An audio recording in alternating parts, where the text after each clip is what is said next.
Woi.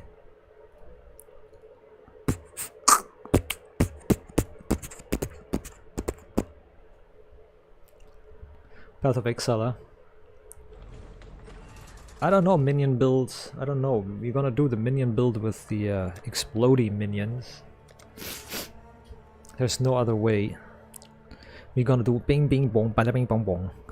Or minions. Bing bong bong minions. Anyways, we need to go to the battlefront again because we got all the things we need to fulfill the order. You fulfill the order.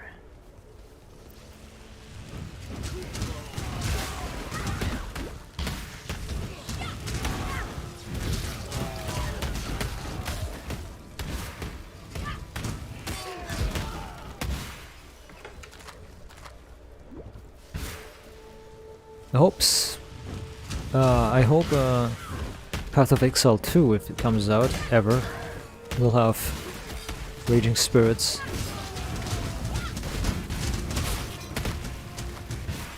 It's just my most beloved skill. Even as pure.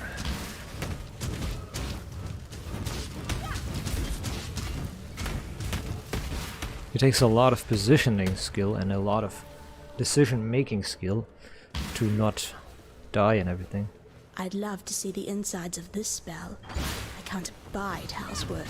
You can't stand housework?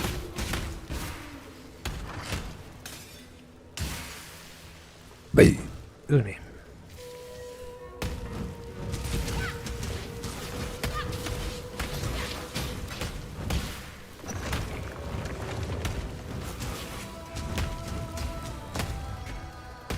Oh, I'm gonna continue. I'm gonna finish this another day.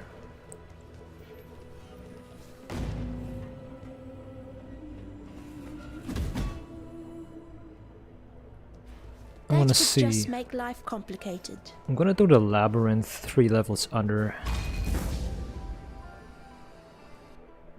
You stand before the gates of the Lord's labyrinth. Within these walls, ascend with precision.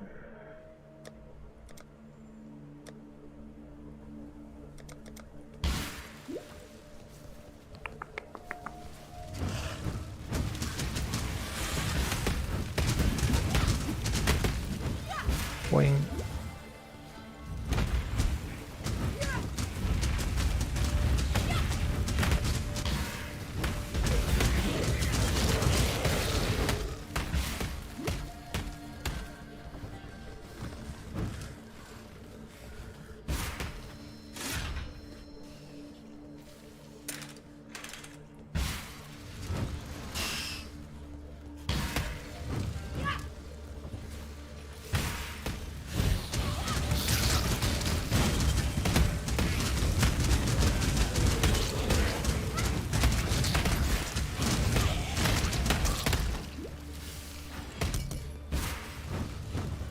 It absorbs. A conduit. Okay, it's conduit's first phase.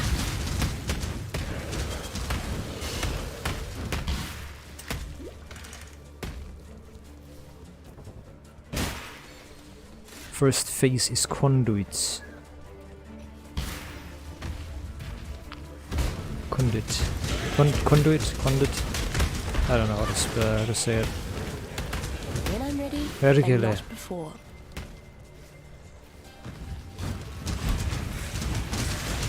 Oi, vi.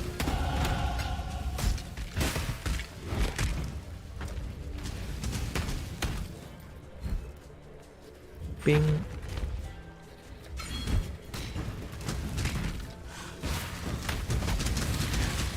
Damn, now I have more life than energy shield. Okay.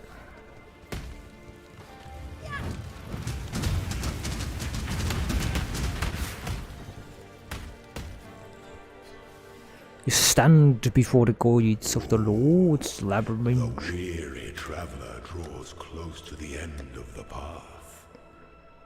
Is that so?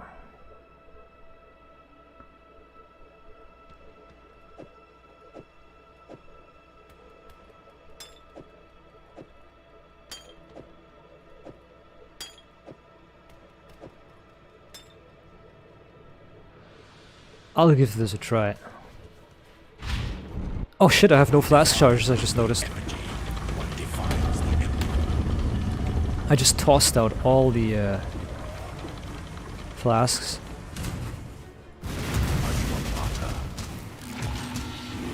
He needs to spawn ads, bro. Oh god.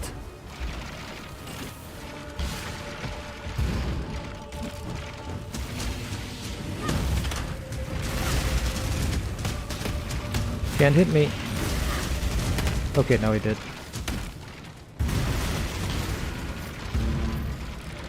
Oh, he's lagging.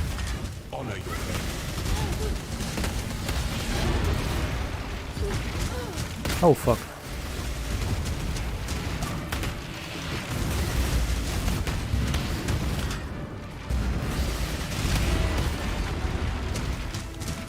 Shit. I have no flasks.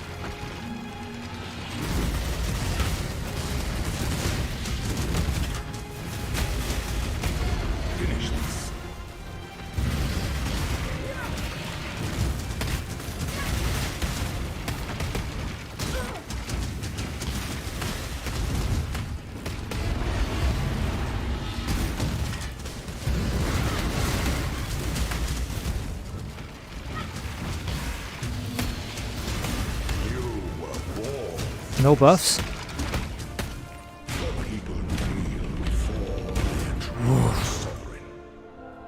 I think I had no buffs active.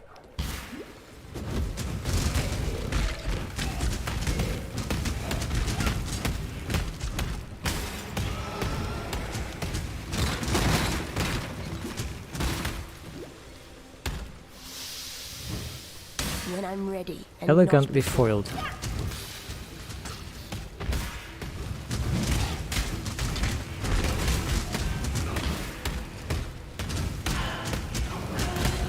I can do that puzzle, but it's gonna give me nothing.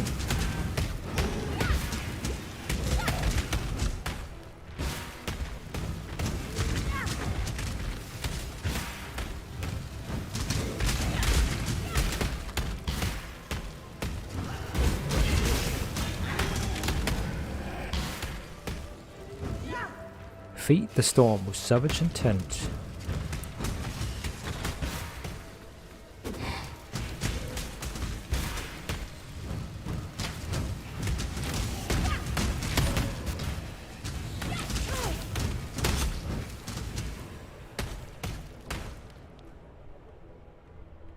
When the time comes to strike, an emperor strikes without hesitation.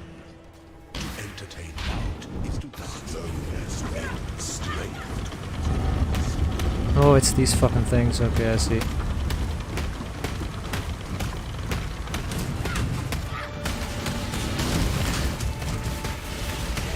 Claw your way to the top.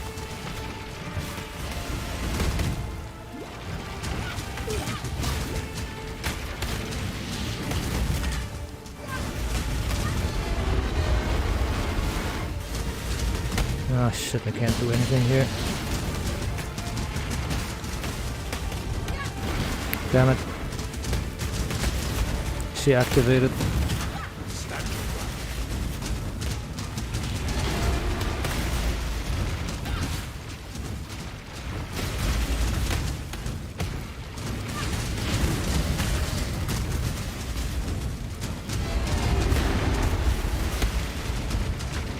Damn it.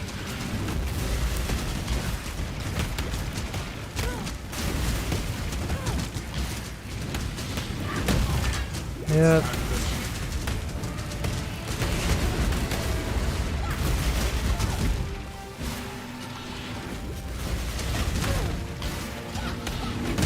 Oh my god, I'm dead.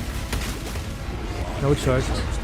No charges. Holy shit, I have no charges left and no life. Fucking hell. I think he got 3 buffs or something.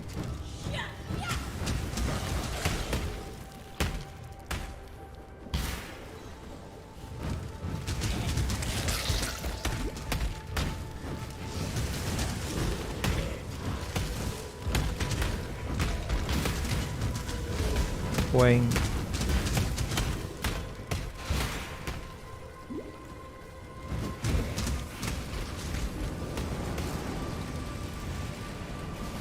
Yikes.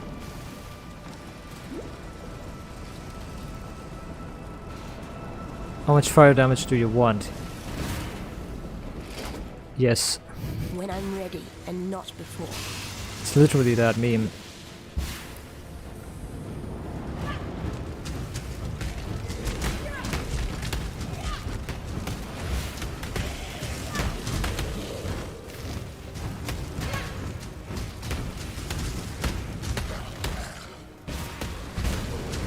Oh, fuck.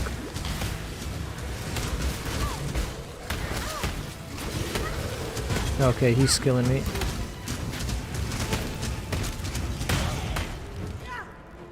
Holy shit, man.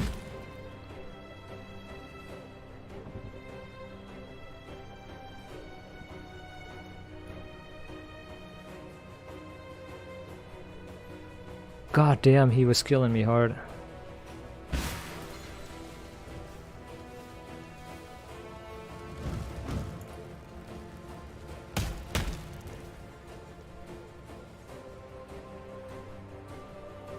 It's not optimal, the layout here.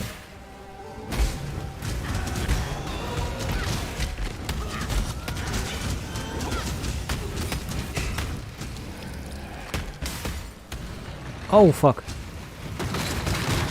Okay, never mind, I thought they were bigger.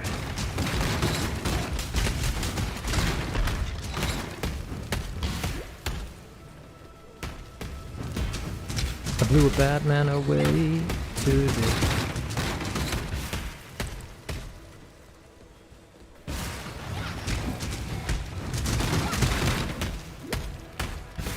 It had to be done.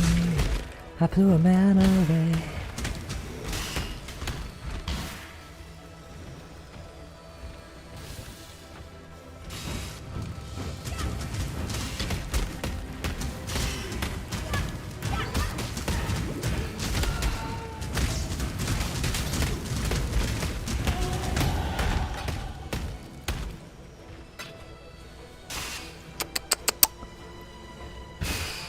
Oh my god, fuck you. Where there's a silver king, there must be a silver.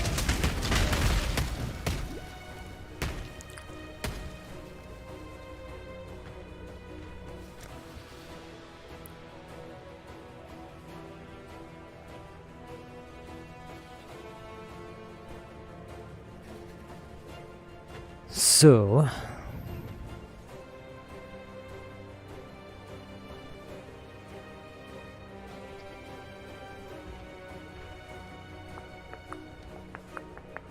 I want to take this.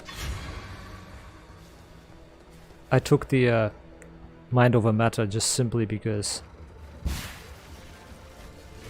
When I'm ready and not before.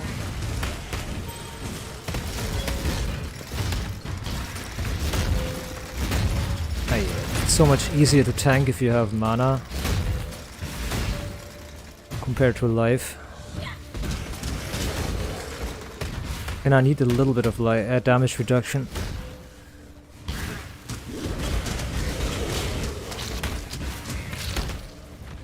For fuck's sake, man, I just want to get the fuck out of here.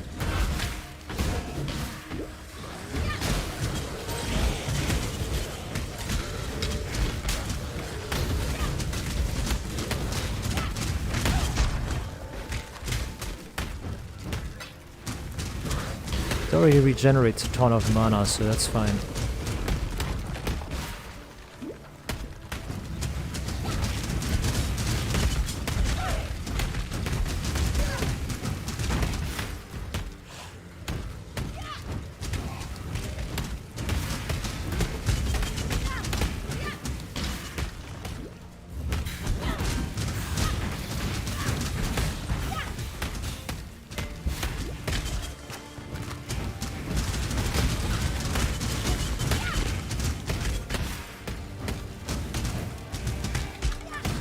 Oh damn.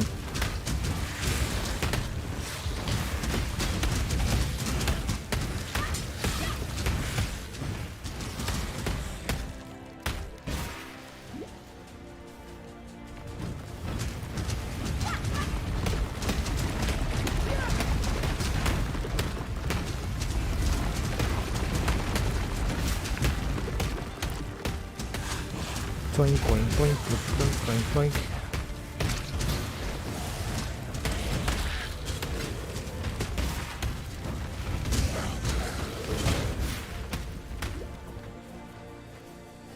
You're fucking insane, bro.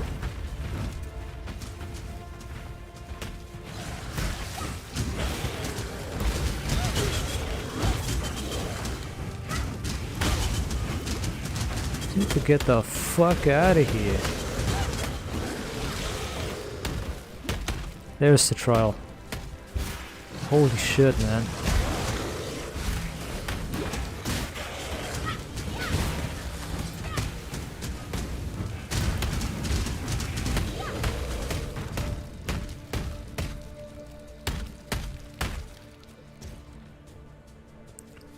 Finally. He has 2 buffs, fuck's sake.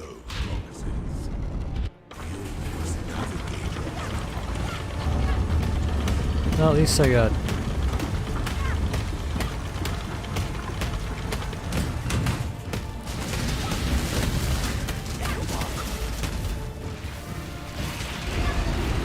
When I'm ready, and not before.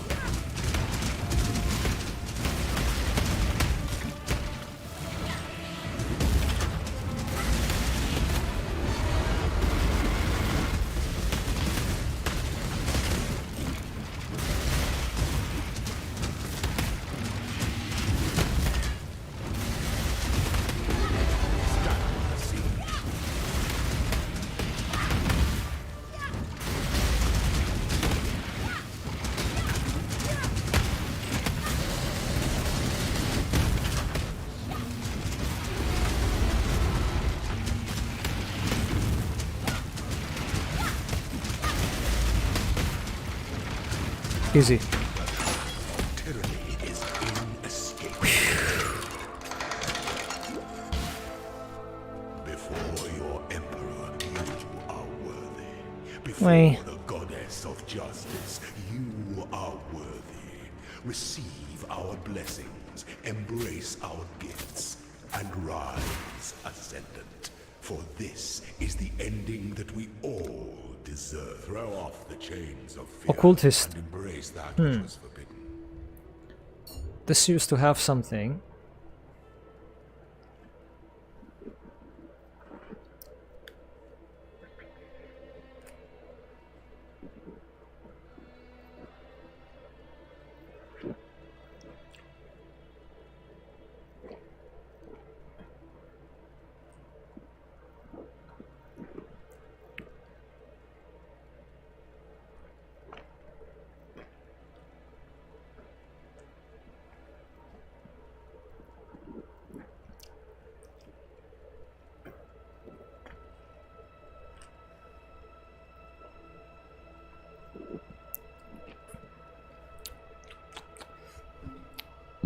I mean, this is good.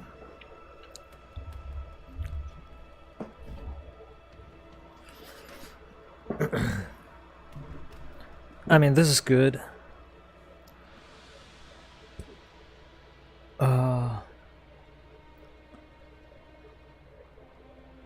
And this is good.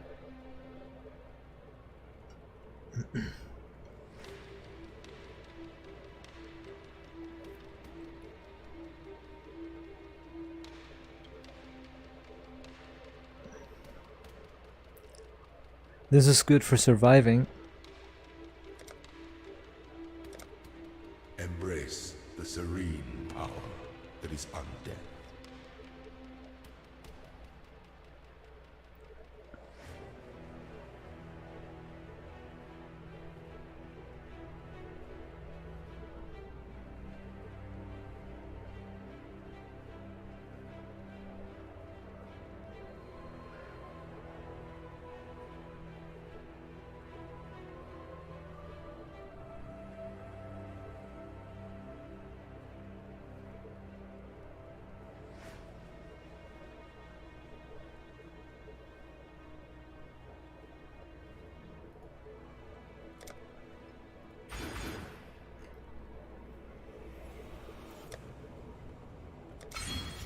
Yep. Survivability is more important than anything else. Now we got the ultra survivability, 30% free. 30% free. What you call it? 30% free resistance. 10% increased damage. And of course, 3% increased cast speed. That's not much, but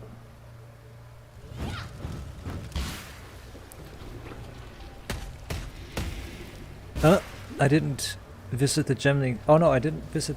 Wait a minute. Oh. Oh no, I didn't finish. Never mind. Yeah, I'm an idiot.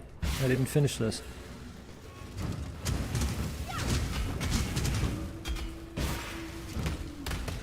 When I'm ready, and not before.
Oh, there's a unique here.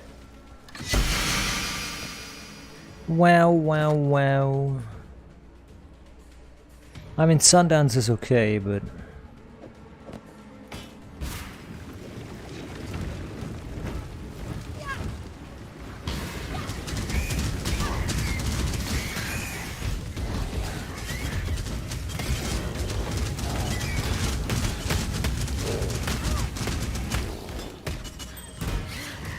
with the nerfs that they did to drops.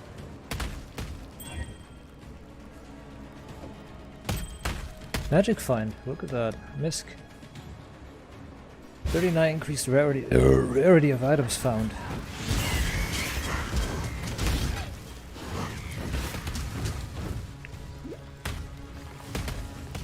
Chaos. Isn't that something?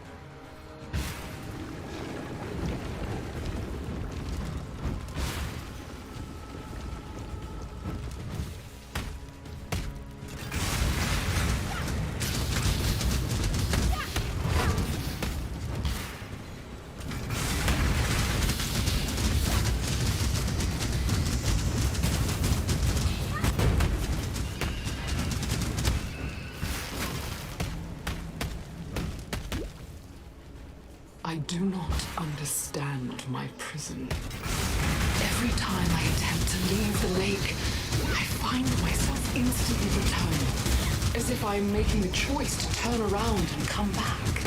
In some cases, if I build up enough speed, I can make the transition take several minutes. Yet, When I'm ready, I remember and not nothing of my before. time outside. Is this a real prison? Or one whose walls reside only in my mind? What happens to me in those moments I cannot recall? Who knows?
out of here.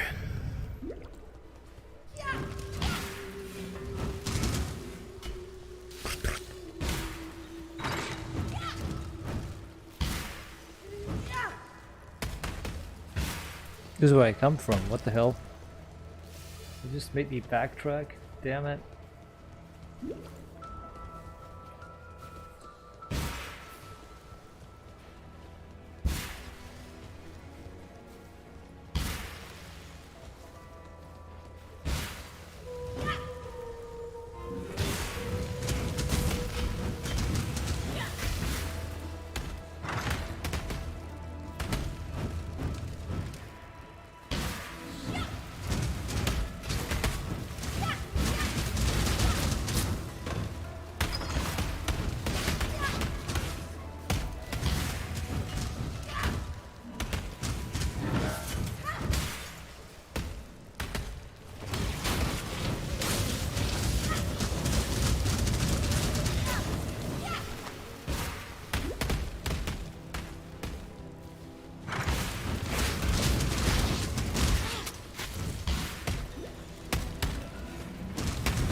When I'm ready, and not before.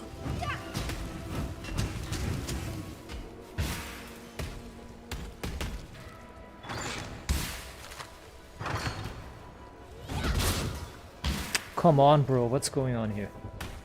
Need to get out of here. There we go.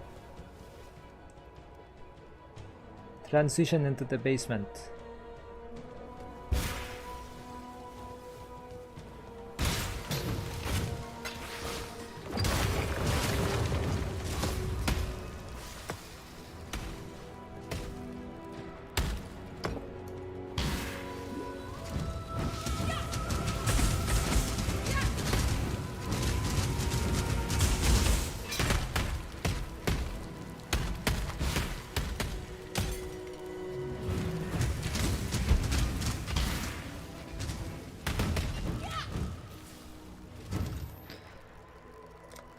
So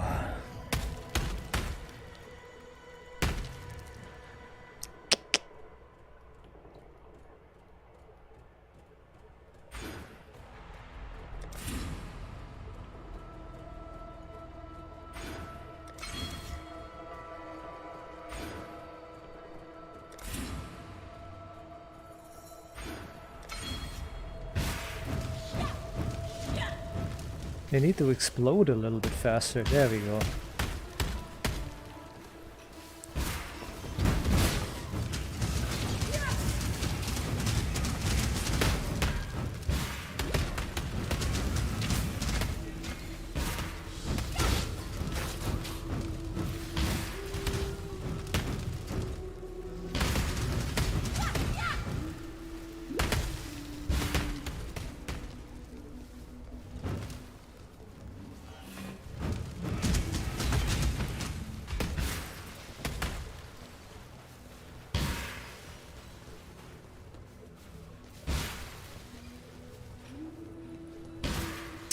God damn it. Why do you make a dead end here? Just to fuck with me, right?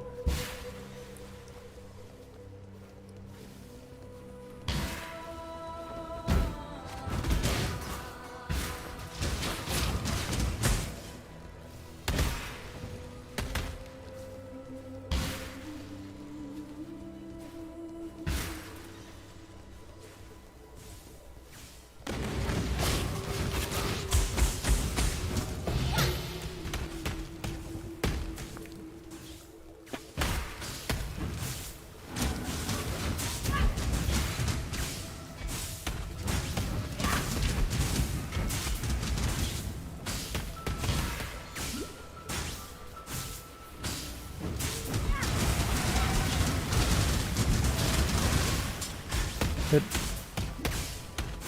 When I'm ready, and not before.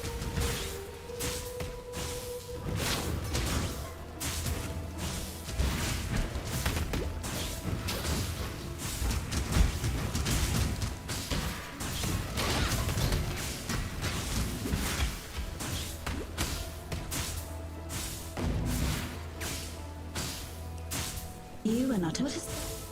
The cockroach. I like a you. dash. Goodbye.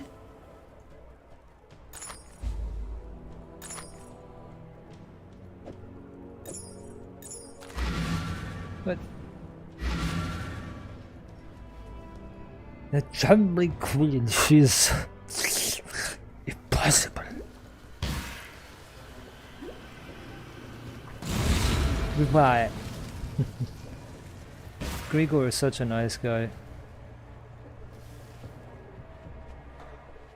He just hung out with the wrong people. It was me.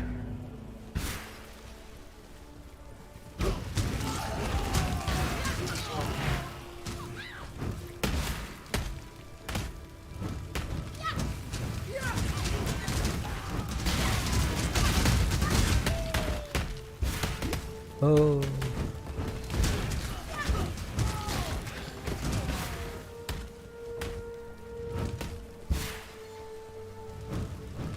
I shall purify you in flame, horror like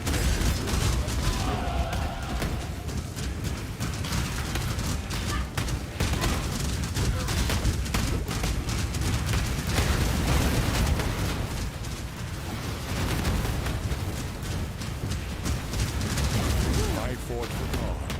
Who do you fight for, Exile?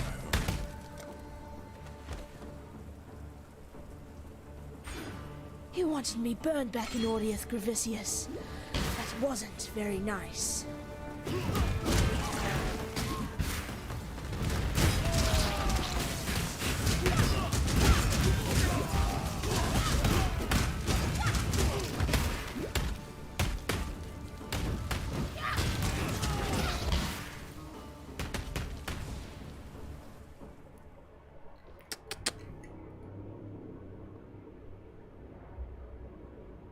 Oh, nearby allies, okay.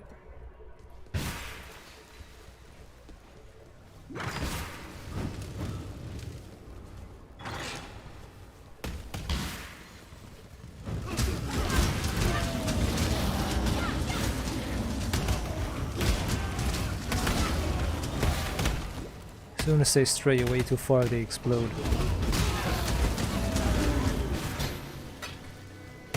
I get ya. I picked up a regret, so I can regret this as well.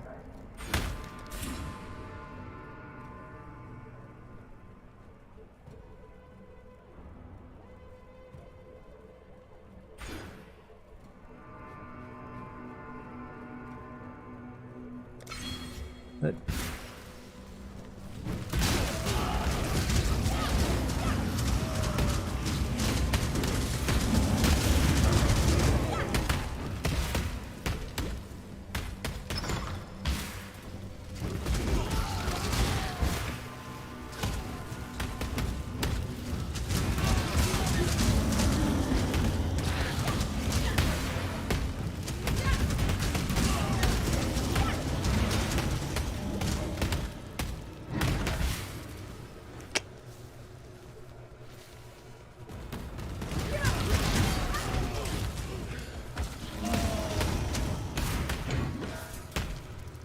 When I'm ready, and not before.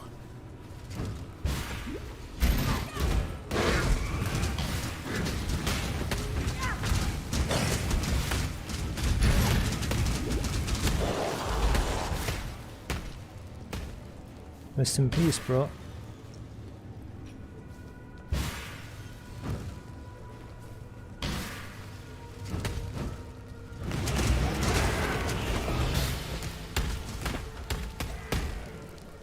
GTO.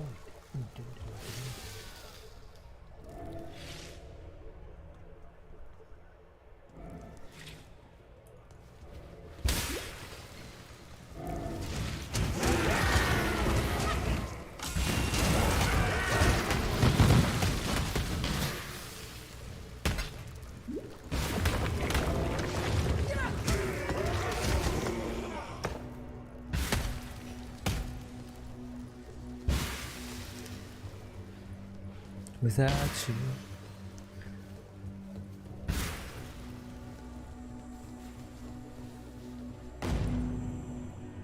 Without you.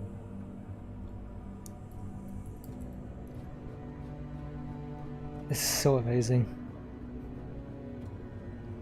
I love that intro. That's really cool. How much did she have to drink? I love such a legendary dog. I feel like so many reasons to do that. And I don't actually know anything about it. I know that hat. I know that hair. I've seen some blood on them. They all have different forms.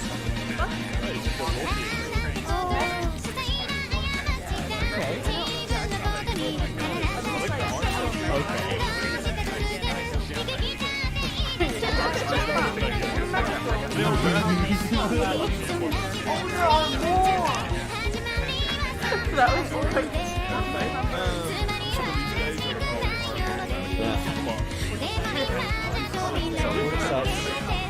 The whole night.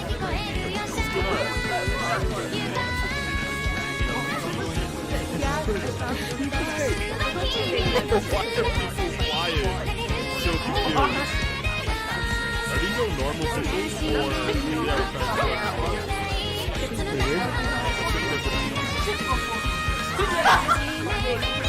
Nope, that's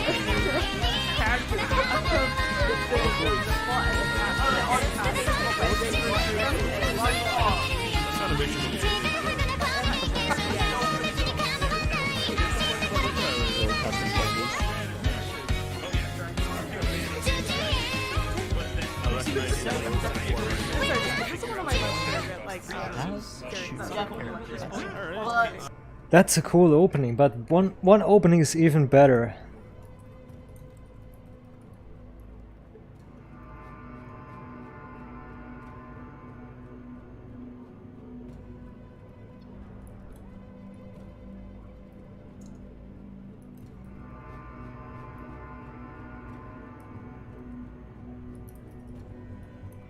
Or rather, the ending.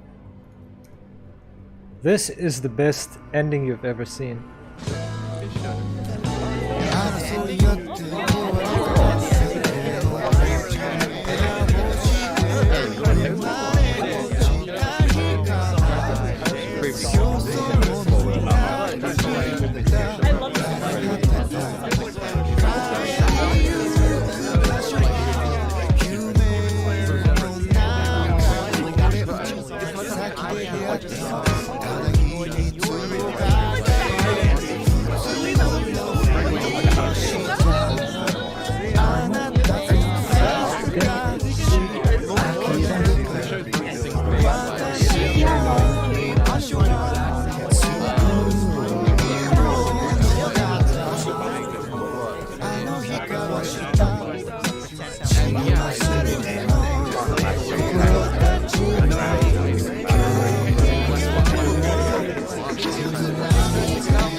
I love this so much.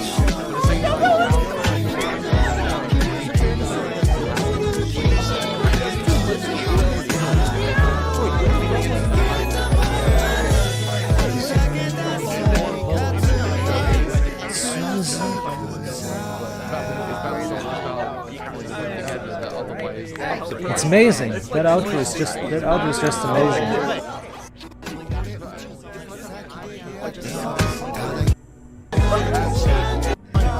The best part is the middle.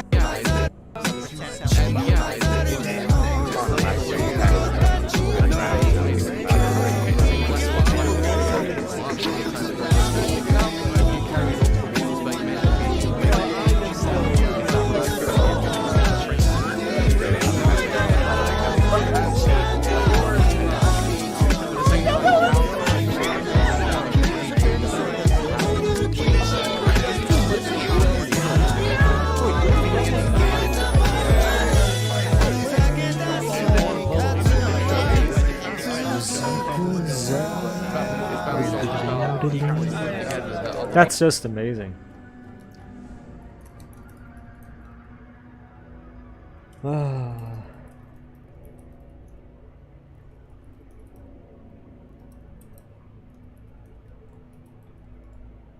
Oof.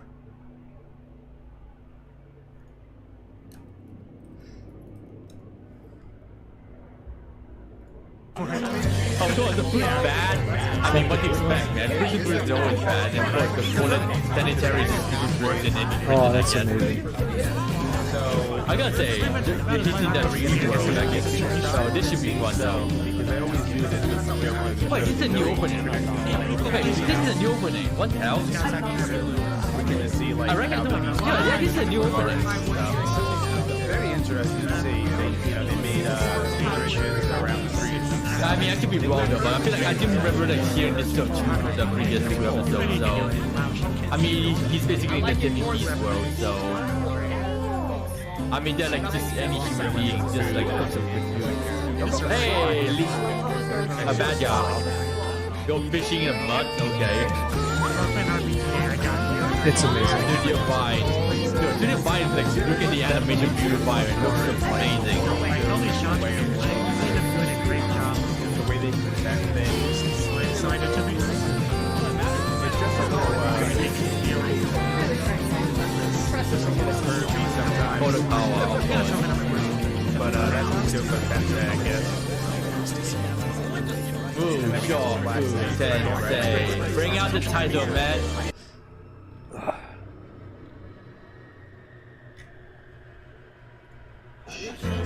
The fifth opening is also not bad at all. It's got a Chinese vibe to it. That's amazing.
That's an amazing outro. Wow. Ugh. The best outro you would ever see in any anime or any real life TV show, something like that. Always gets me moving. Always gets the salt in my eyes moving. Someone's always cutting onions when that plays. Well, the backstory of it is very important, it's very nice. Mushoku Tensei has a very good backstory when it comes to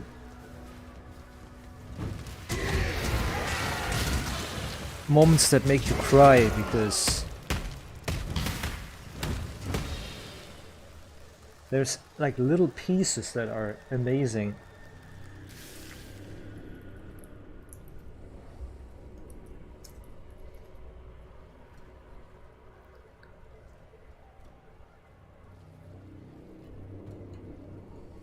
There's always these little moments that make you cry.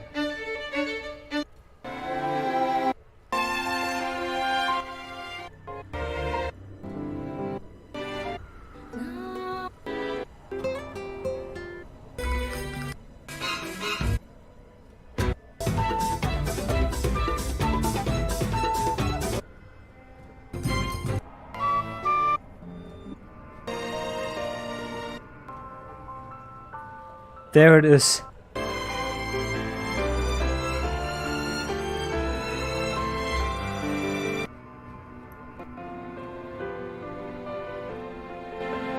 Rudy, Taiskita. Oh, that is just. Oops, clumsy That just gives tears. That's instantly onion cutting, that song.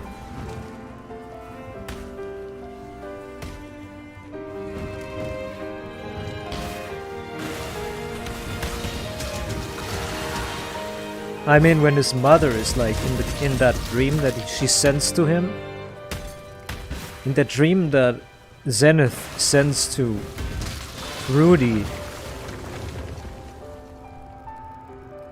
Rudy? And then he says, huh? And then Taiskita. And then, oh my god. When he decides to move again because he was so depressed. He starts to move again. He says, I need to find Zenith. It's fucking amazing. That little song always gets my fucking onions cutting. There's instantly onions being cut when that happens.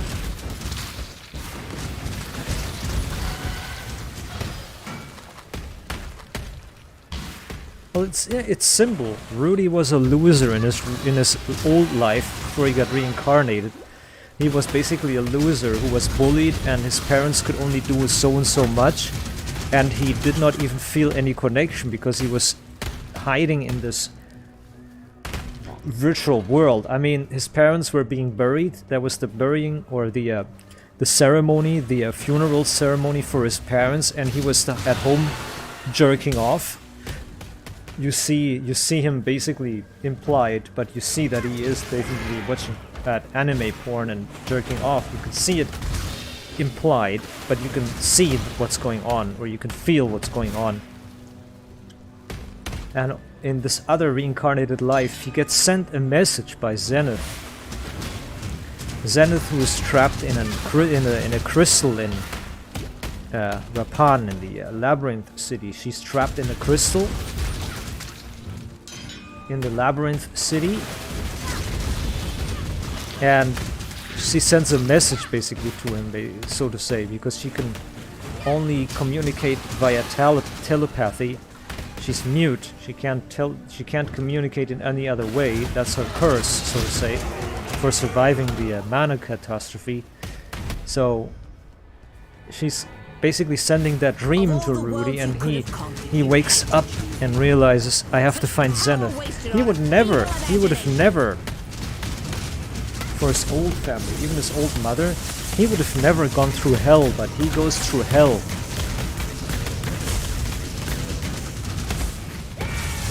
I mean, he's super depressed, and he realizes that these people gave him so much. They gave him a second chance at life, at a better life. So he decides that he needs to... I loved your work, Piety. It was you. So he decides that he needs to move. And that's so fucking good.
Okay, what else do we have?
Rudy?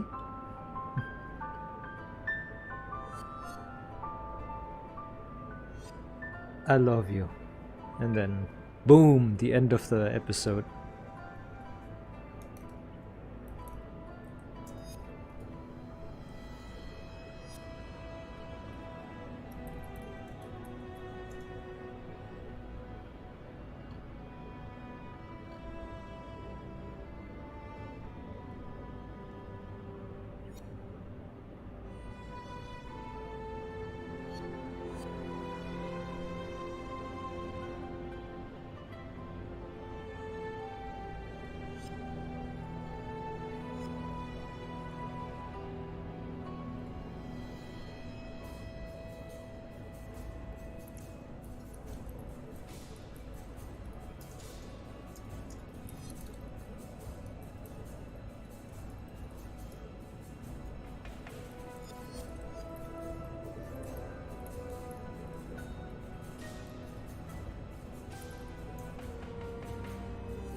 Today I learned about an inspiring story of one man's unwavering determination in order to accomplish his dreams and then finally succeeding.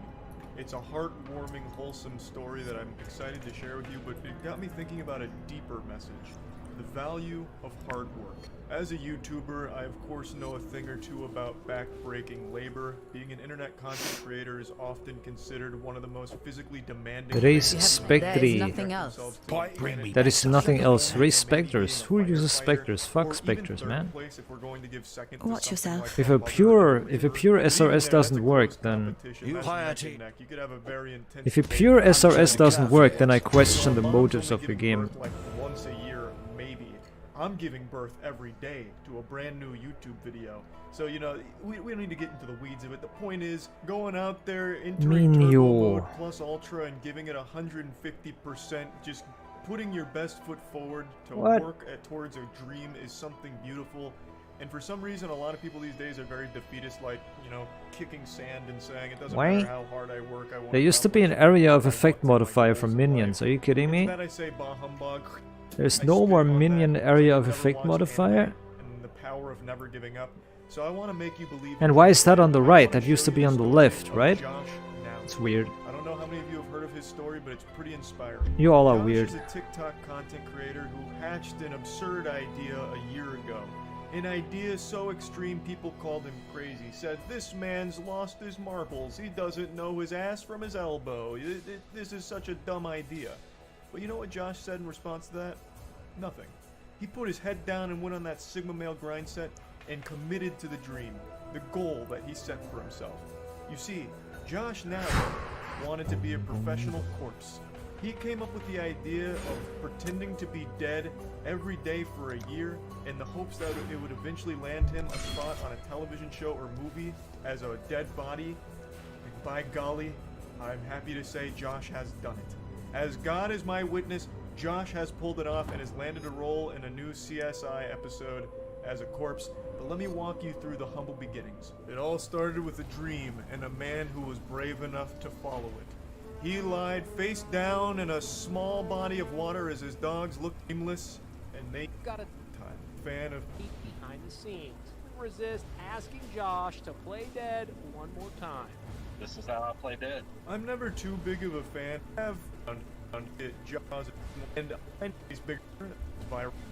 No, I was live, but again, I really don't think the. And then he'd be able to make a case for a mistrial. I'm gonna fucking. But she didn't play his ball game.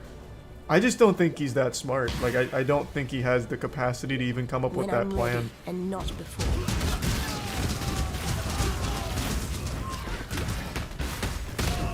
He gave his closing statements today. Fine, I'll check it out.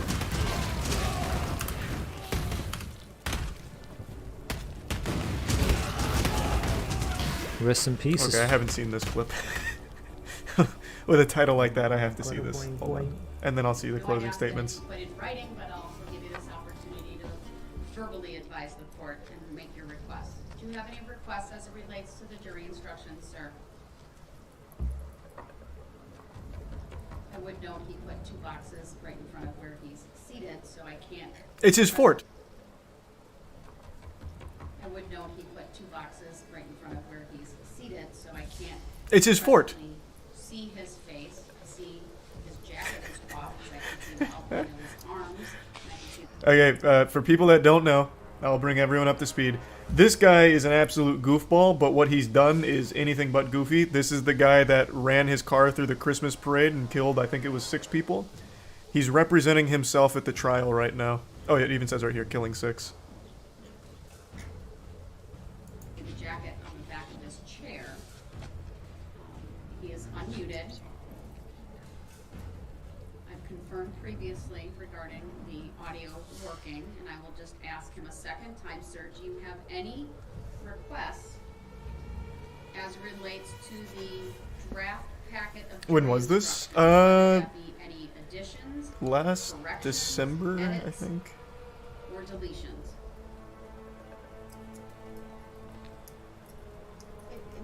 Well, obviously it was Christmas, but I think he was asking what year. I think it was last December. Yes, I think that's fair. I'm going to advise the bailiff to remove the box so I can see Mr. Brooks. Last November, okay. I don't know what he's doing behind that.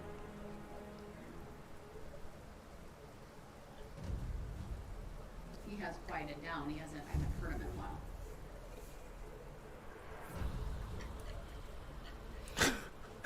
You can move the second one because it can interfere with the microphone as well. And the third. Well, now you've ruined his whole defense. Mr. Brooks, I'm going to ask you for a third time. Do you have any requests as it relates to the jury instructions? Any requests for instructions that aren't included that you believe should be included? Any edits or deletions from the packet that has been provided to you? Because I couldn't see you, sir. I've asked you twice now, and I'll ask you a third time. Do you have any requests as it relates to the But they're my... instructions? That was his fucking box fort. Edits, Have some respect. Do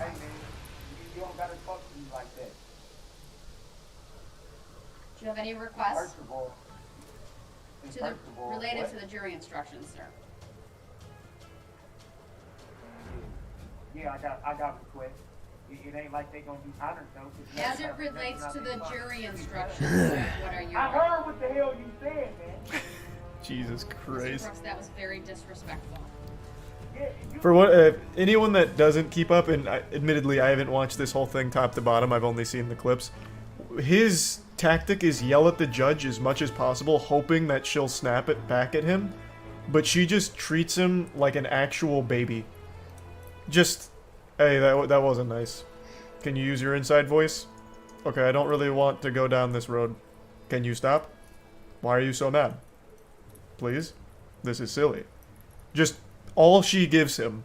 Because if she does, like, snap back to try and, like, discipline, based on what I've read, they could try for, like, a mistrial, stating, like, the judge was biased, or the judge clearly had it out for the client, or some shit like that. So she's just keeping her cool, keeping everything super mellow, super, stoic. So good for her. Man killed 6 people. Yep. I think it's killed 6, injured 60. Something in that ballpark. 50 or 60. He's an absolute monster.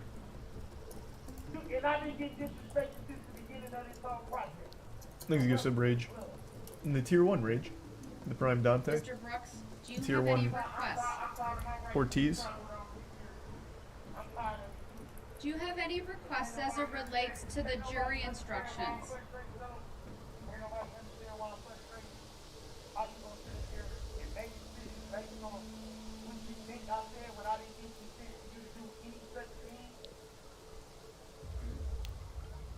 Sir, I understand you may be upset, and I really do, but I've made my determinations. You don't understand nothing. You don't understand anything, Your Honor. You don't. I'm going to mute him again because he's not answering the questions that I'm very clearly asking him, and I've given him 5 opportunities. Give him his boxes back and he'll be more talkative. Brooks, do you have any requests as it relates to the jury instructions? I'll unmute you for that answer. I can't hear everything you're saying. Mr. Brooks, I know the audio's turned up. I believe you can hear me. You've chosen not to put the headphones on. That's your choice. My final question to you: do you have any requests as it relates? That was a plot twist. I didn't expect that. I can't hear you because I'm not wearing headphones. And not before. No.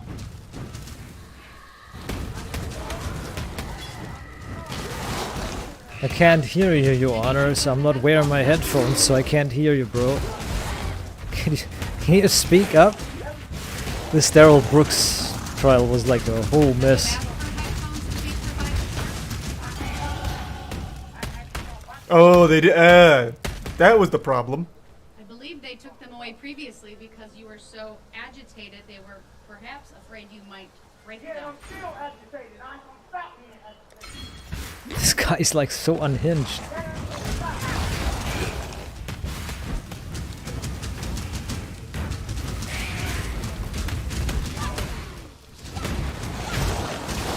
You can't call God as a witness. That's not fair. That's like summoning Exodia.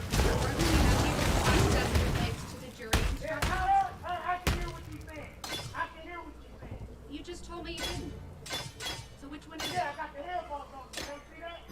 He's like cursing in jail, in court. He's like, aren't you supposed to be at least a tiny little bit bit of ice cream in respectful? my box is back. Isn't it? It's ridiculous. Like he's blackmailing the judge. Literally, he's like saying, "I won't participate in this until you fix this shit."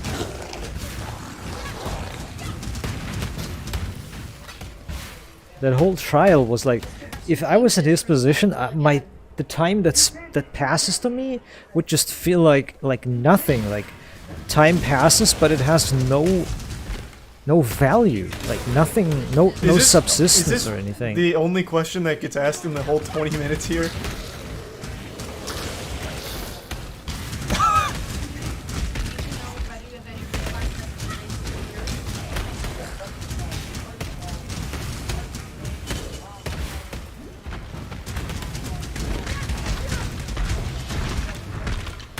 Not double jeopardy. Your objection I'm not familiar with the law. Is double jeopardy something that you can, like an actual legal thing, or is this man really confused on where he is right now? Because that was a quick overruling. It can be, but not here. Okay. It can't be tried twice. They call it just double jeopardy. Gotcha. Interesting term for it. Thank you, Brian Elmer, Jillian, Marisa Pelcaster, Juan, Two-Face, and the Tier 1 chunks. And the reason you can't hear it is because this guy is not actually talking into the device he's supposed to be talking. So it's very hard to make out what he's saying.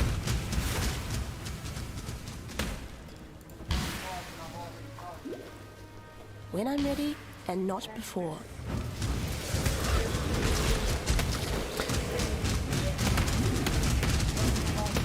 Well, he's maybe not talking to the device he's supposed to talk into because he can't, because it was turned off repeatedly.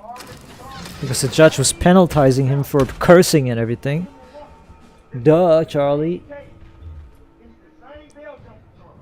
I ain't got no time for this shit.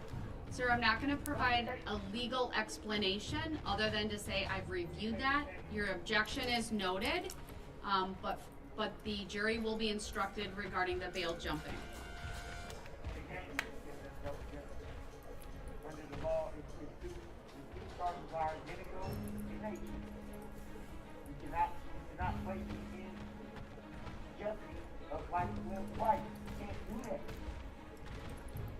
What's your next? What's your next request, sir? I'm noting your objection.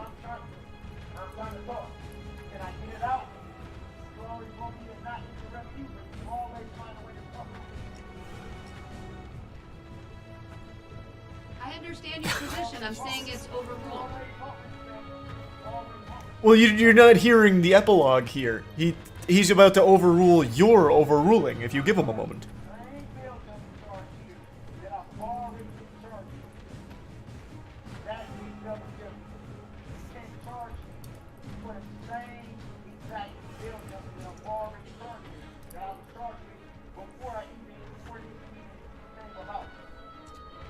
Sir, the bail jumping charges in Waukesha County are based upon your violating your bail while in Waukesha County by driving through the Christmas parade and allegedly killing 6 people and injuring 61 others.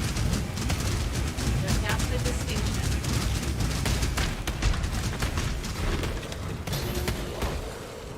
It's the same offense. It doesn't mean it's the same factual basis, sir.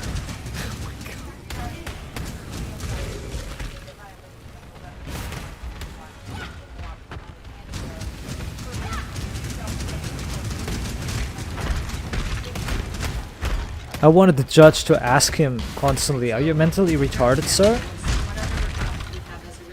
This guy has really jumped the shark with everything you did. I mean, you defend yourself. Oh my god. Jesus Christ. Oh my god. What the fuck?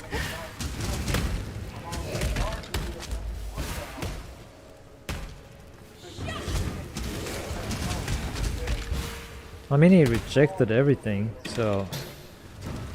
It's a different date of violation, sir.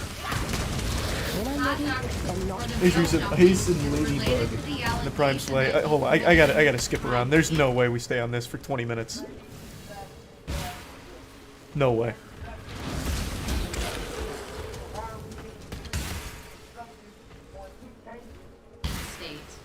Oh, he got his boxes back. He can build his fort again.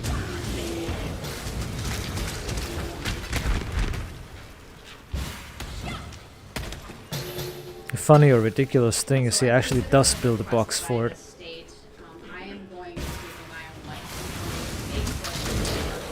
Here's your some Fobsy.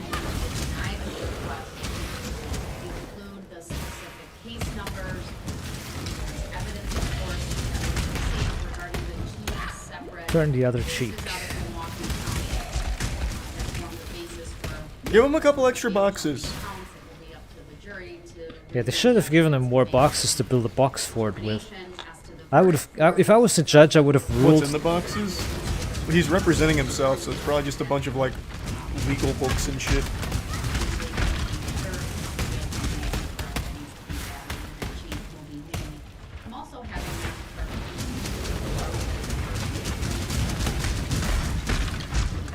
Some of them did not have them on, just frankly from fire. As it relates to this, I simply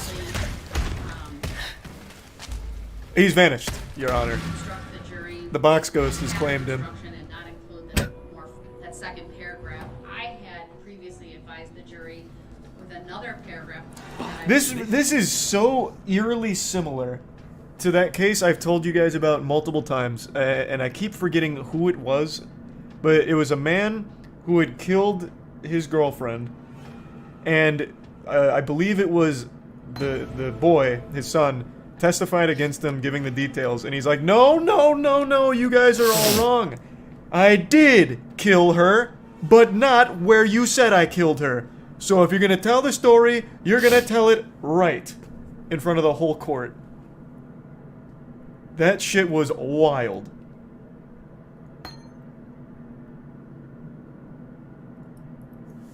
I can't remember who that was. Was that Ronnie O'Neill? That name looks very familiar.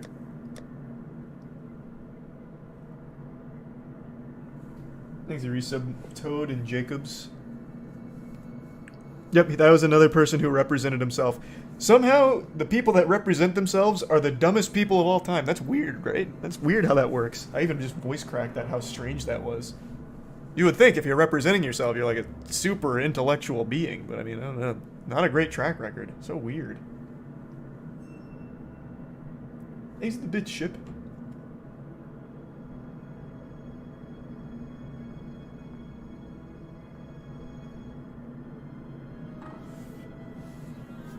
So what was the other one? The closing statements? Actually, I came this far. I want to see how it ends. Does he come back from the box fort? So need to be able to see him. He can keep them on the table, but they need to be moved off to the side. And if he does it one more time, then I will instruct the bailiffs to take the boxes away. Those no, are hey! materials. Take the boxes away. Those are his toys. Related to jury instructions, he should take those out now.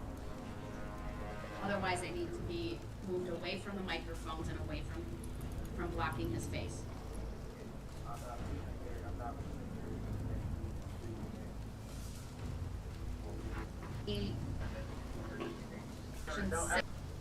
Hey, Socks.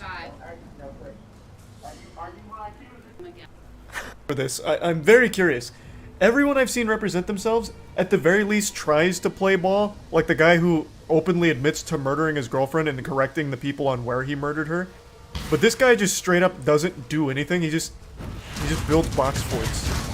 So at this point, it's just like a field day. You just like you can just give them like everything all at once since he's not defending himself. Lol.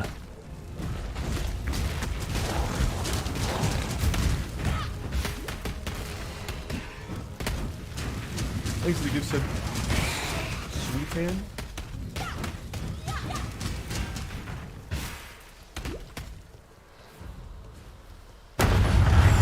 Judges usually like to be lenient in these cases to make grounds for appeals. Well, that's what I was saying, right? Because they're doing everything they can to avoid a mistrial motion, right? Because, I mean, this is a very serious case. This guy is an absolute fucking monster. This guy is evil. This is the guy that ran through that Christmas parade, killed 6 people, injured 60. This is a man by no means should be let off easy under any circumstances, so they're doing everything they can to tiptoe around here to make sure there is absolutely no wiggle room for mistrial accusations. So I get that. When I'm ready, and not before.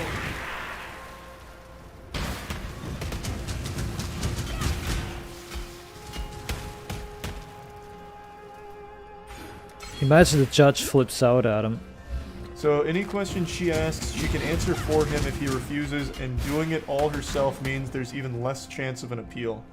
Interesting.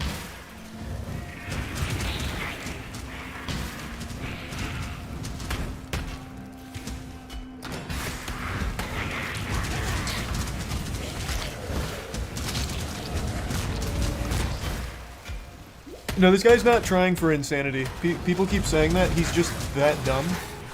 It seems like the only play he's trying to make is making the judge mad for, like, maybe a mistrial. It's not like an insanity plea or anything.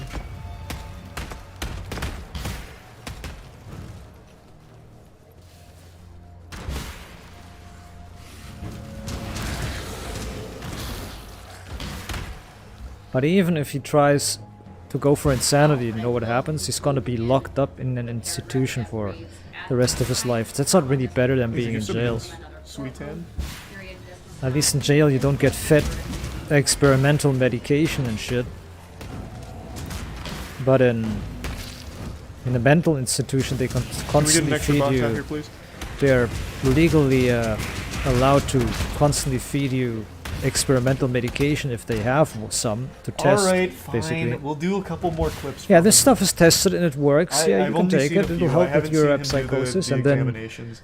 Please do the you clips of turn him into a with- zombie.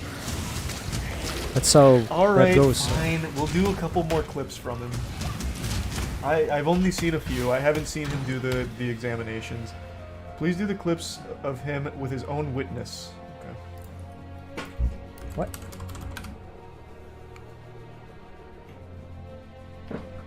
What? Which one? This one? Questioned witness about his identity. I've seen that already. The XGF one? Which one? Both of these sound like they could be fucking wild. Alright, we'll do this one first. Thank you, sir. I don't have any other questions. Mr. Brooks, do you have any questions for his witness? Yes, I do. I object to being got that name for the record. What? Do you recall giving a what statement to an officer? Someone fill me in on the lore. What does he want to be called?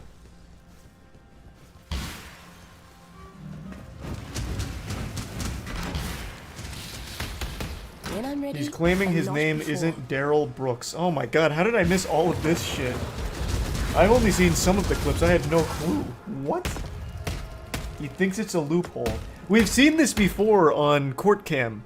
There was a guy, I don't remember what he's there for. It might have been a DUI, but I'm just spitballing what it was. But his whole thing was, that wasn't me. That person that you're accusing of doing that is not me. That's not me.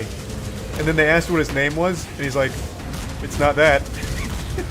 That was his whole defense. Is he trying that in this situation? He is. That's wild. What the fuck? He is actually trying missed that. that one. Alright. Thanks to Prime Tristan and the resub Nick and the gift sub Sonia. Officer Probst. I don't know his name, but I'm talking to an officer. You'd bite the master that called you here, witch. And you did talk to an officer that night. I talked to an officer on the phone. I did not talk to an officer that night. I mean, on the phone I did, but not in person.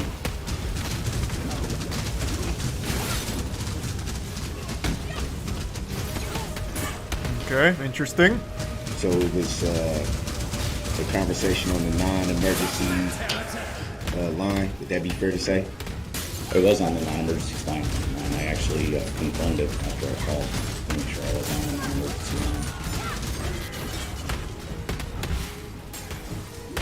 Do you record a description that you gave at that time? I do. Well, my best of my knowledge was that you were either black, Latino. Who was you? Or mixed. Who was you? Before you interrupt me with another one, go ahead with the description, Mr. Weatherman. I said that the individual was either black, mixed, or Latino. So it would be fair to say you didn't know at the time. I was giving a general description. So it would be fair to say that you weren't sure.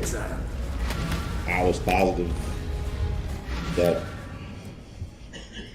it was you. Who is you? You. I'm looking at you.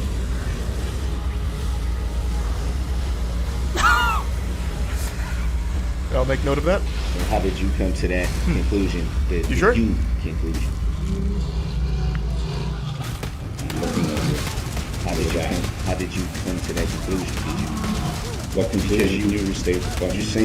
You're saying that you gave a description.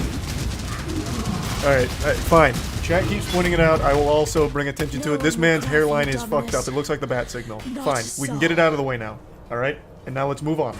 We get it. He's got a fucking awful hairline. On the non-emergency phone line, correct?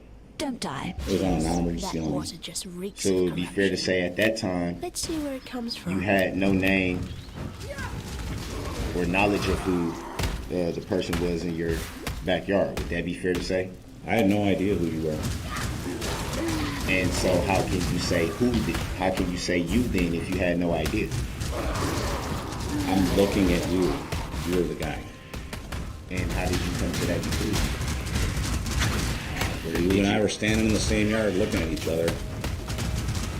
So, is it possible you saw something on the news?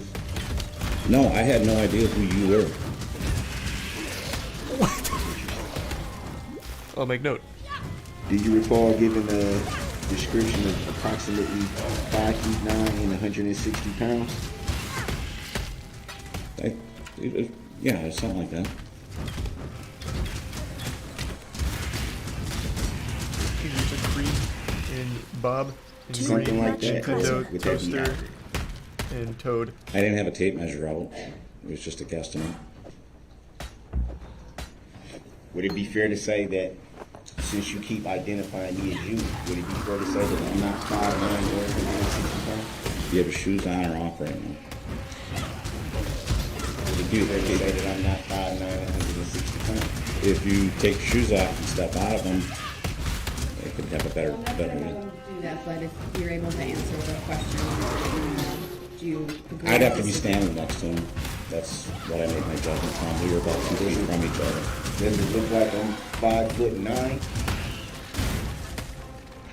I don't know, we're a lot closer. Does it look like I'm 160? I can't tell either. He could very well be 5'9". I have no fucking clue. They said his appearance today, just like his hair isn't in dreadlocks today. Objection. Question. Grounds for the sustain. All right. Okay, then. Let me see this one.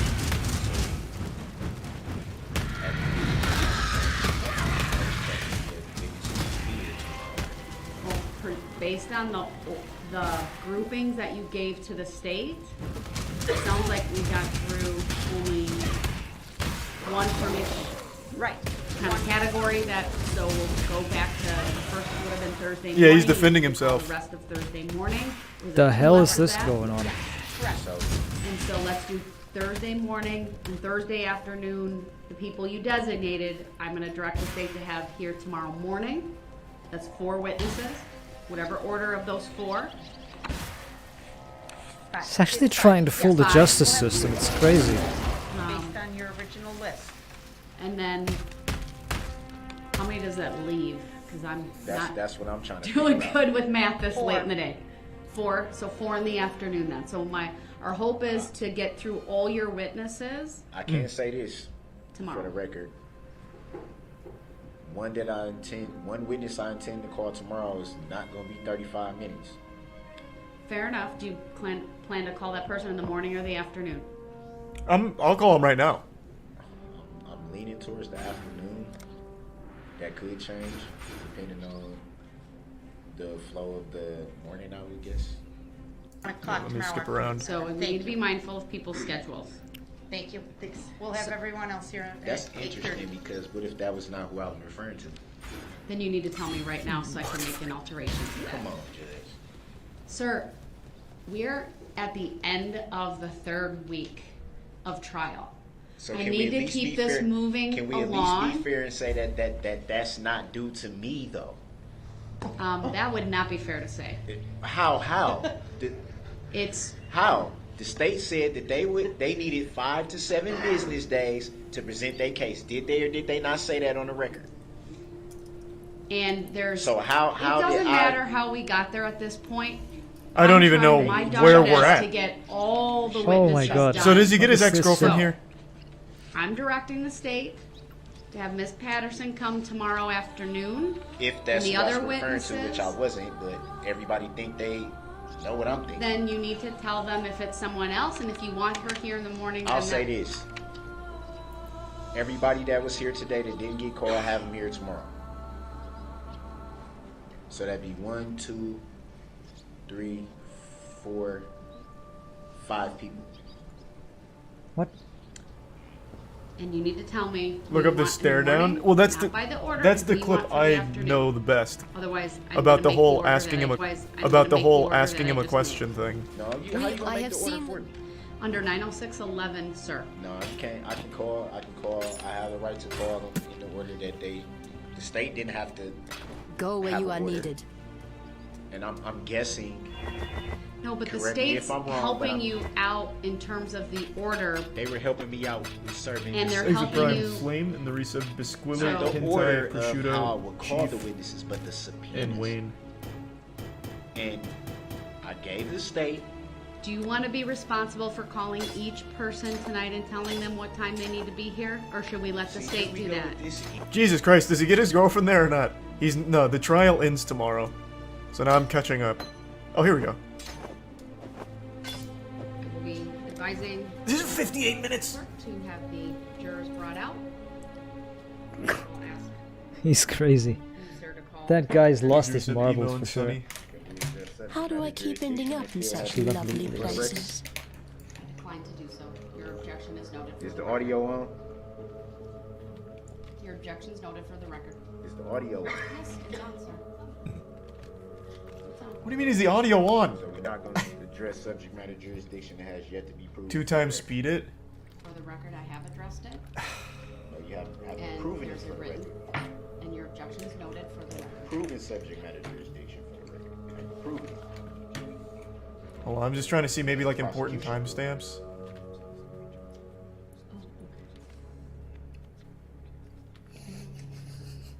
So that's a judicial determination that you don't have to answer that, Your Honor, being a public servant? I was talking to my clerk. I didn't hear what you asked. The jury's coming in. You heard what I asked. I actually did. Look up a highlight. Yeah, maybe just a compilation. I didn't realize there was so much wacky shit to it. Like I said, I only saw like the viral Twitter clips from this shit. My god.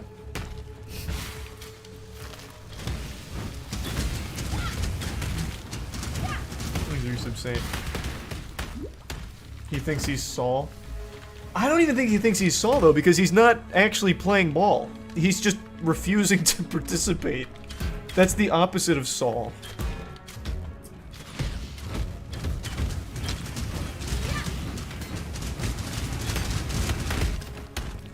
But yeah, we already did the box fort thing. That's how we got on here, because I wasn't aware that it went so hard.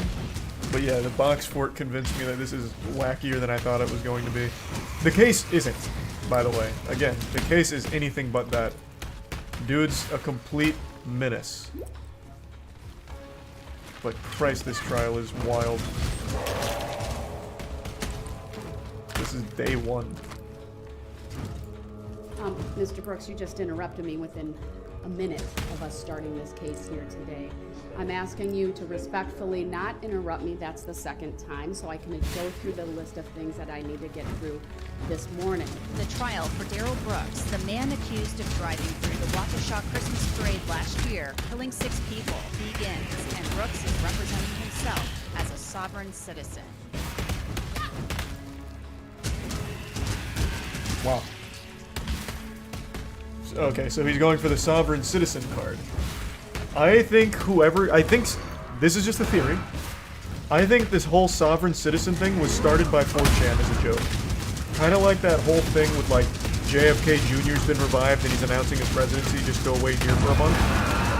I honestly think sovereign citizenry was started by 4chan just to troll people in the real world. Because all it does is get people arrested because it's not a real thing and they make absolute fucking fools of themselves. Every single time. That's like 100% of sovereign citizen cases gets people in jail. Yeah, the sovereign citizen cop clips are unreal. I wasn't driving under the influence, I'm a traveler. The vehicle is moving and I happen to be in it. I'm not driving, I'm traveling is a big one. Or, I'm not Charles White. Charles White is my vessel.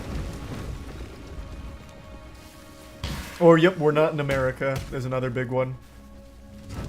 I don't know how long Sovereign Citizen's been around, I really don't. I only know it from all of the clips over the last decade. That's so wild. She got a 15-year-old pregnant, the ex-girlfriend in question, and tried to use growing up without a dad to try and serve as shorter sentence. Nice. The ex-girlfriend is the witness thing? Jesus Christ.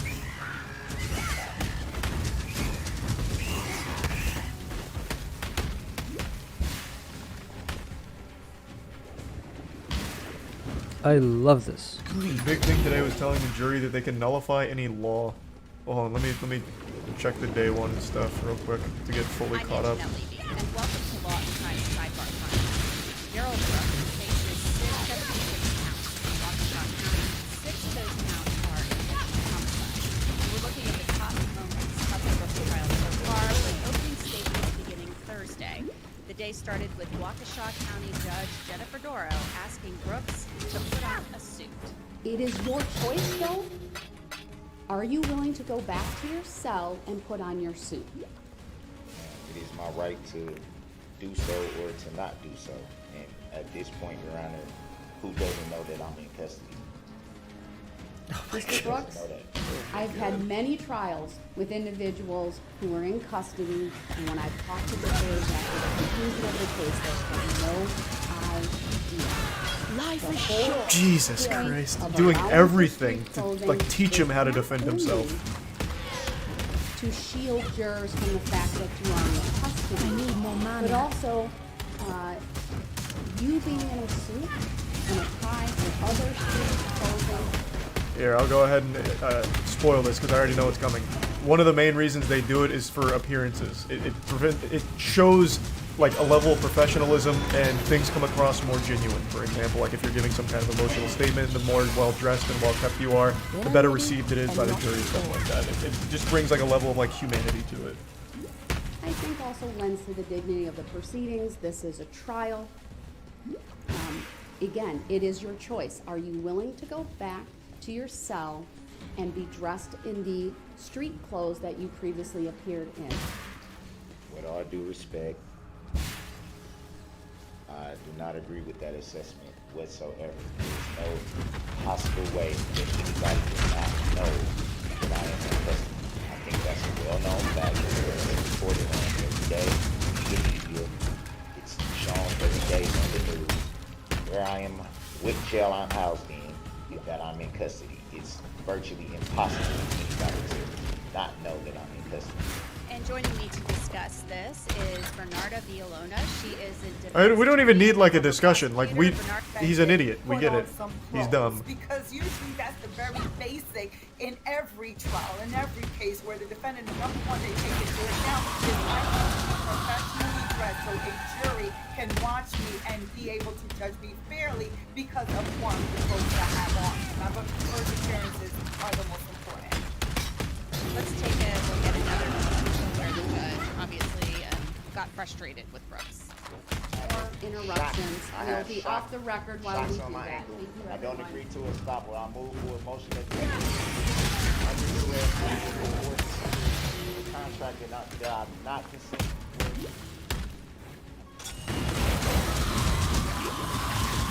Oh, his first mute. Oh, no. Unmuted. Now, Bernarda, what... Okay. I don't want to go through all 5.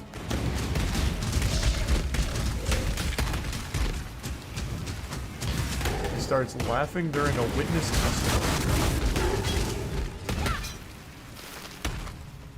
Nice. Did Brooks say anything to you or Erica or Nick as he was leaving? He told Erica he was... The basis for your objection, you said objection, right?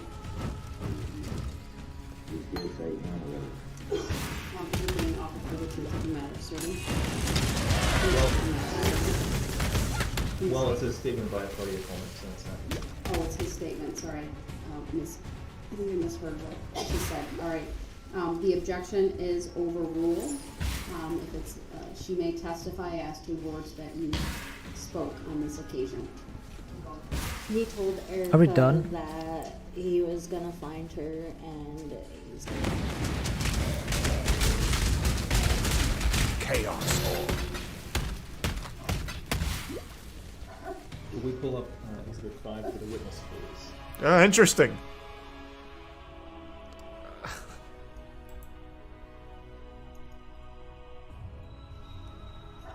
Will we pull up Exhibit 5 for the witness, please? Interesting.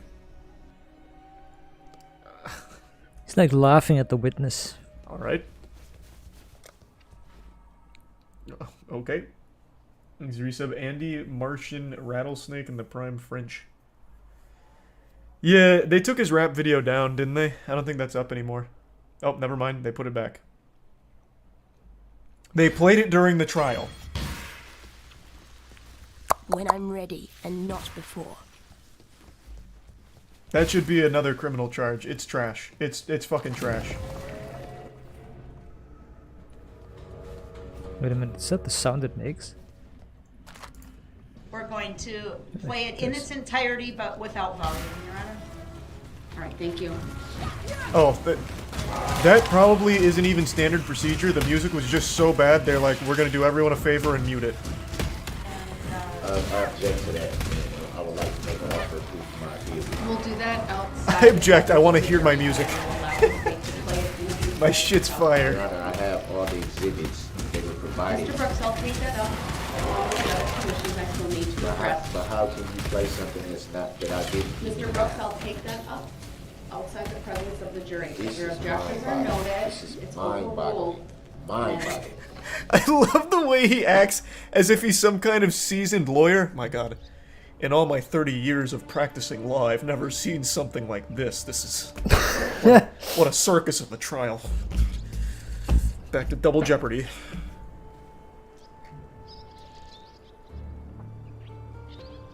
Actually, Your Honor, I changed my mind. I would like to play the audio, please. This is mind-boggling. I want to have it. You don't want to play the audio. And then I'll make a ruling and I'll take that up. Okay, I understand. Thank you. This is Play the entire such a video, farce. Your Honor, 2 minutes, 33 seconds. Objection They do to some that. stray. Why does the whole video need to be played? And ball. The whole video needs to be played because Foundation. It's relevant. Mariva, Chrono, I don't get it. and Boat. I question him about it's just a hip hop video or some bullshit like that. The video wasn't even in the exhibits that I received. In the exhibits? Wait, what? Look at that. Look at that. Just imagine the worst music you've ever heard going on right now. You come. The gate.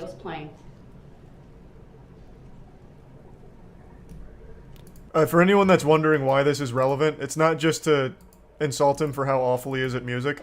It's because, and this is actually one of the key things that the internet like pieced together. Not, obviously the investigators did too, but I saw this floating all around Twitter like the day this happened. It's the car. So his vehicle is in this music video, and they were easily able to put that vehicle, at that scene. It's not just to like insult it; it's the same car. Pleased to see you too. Though the music is really bad, and this should be an extra charge for how terribly shit the music is.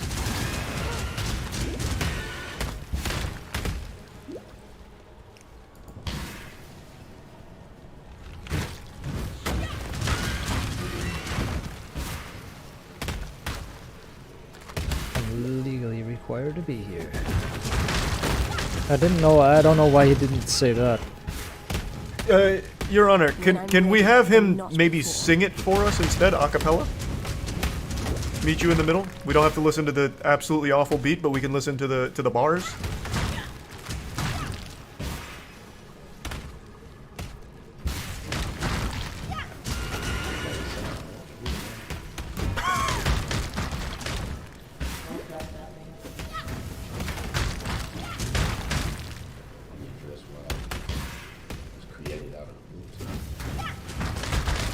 What?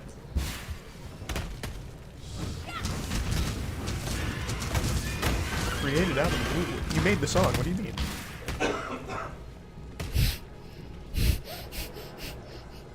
This poor guy's like trying to defend himself and he can't catch a break because everything he does is wrong. I can't believe they actually fucking played. I mean, I can, since it's actually a pretty crucial piece of evidence, but even still. I think it likes me. I just hope the jury doesn't have to hear the music.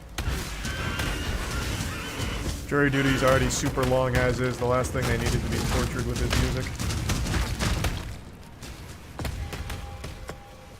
Have you watched any of the Daryl Brooks trial? No. Only, like, the clip that went viral of him arguing with the judge. I know he's representing himself. I also heard that he built a fort Like he got removed from the court and built a fort out of boxes to hide in or something. Like I know it's goofy. So many more I know he's a bit of an oddball. Is he trying for insanity? I don't know. And I also don't know if that's even a good strategy. I don't remember who made the video. It might have been Jim Can't Swim. I'm not sure. But apparently going for the insanity plea. You know, there's times that I'd have felt guilty about doing something like this. But this ain't one of those times. We made this video to show you that we should always do our own research in order to check and verify everything which is said in a video. Meet Jixwan and Sebastian, who think that they've actually debunked one of my videos. The corruption. All mistakes exposed. So let's go through all the arguments Thunderfoot brings forth against the Hyperloop and debunk them one by one. Yeah, this ain't gonna end well. Check and verify everything which is said in a video. Of course, this also applies to our videos. What? Can you speak straight? You wanted this.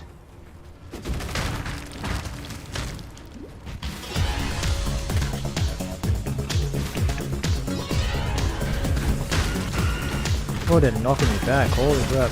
Have you ever wondered what it would look like if two exceptionally gullible Elon Musk fans with no experience in science or dealing with vacuum systems tried to debunk a doctor with decades of experience in dealing with vacuum systems?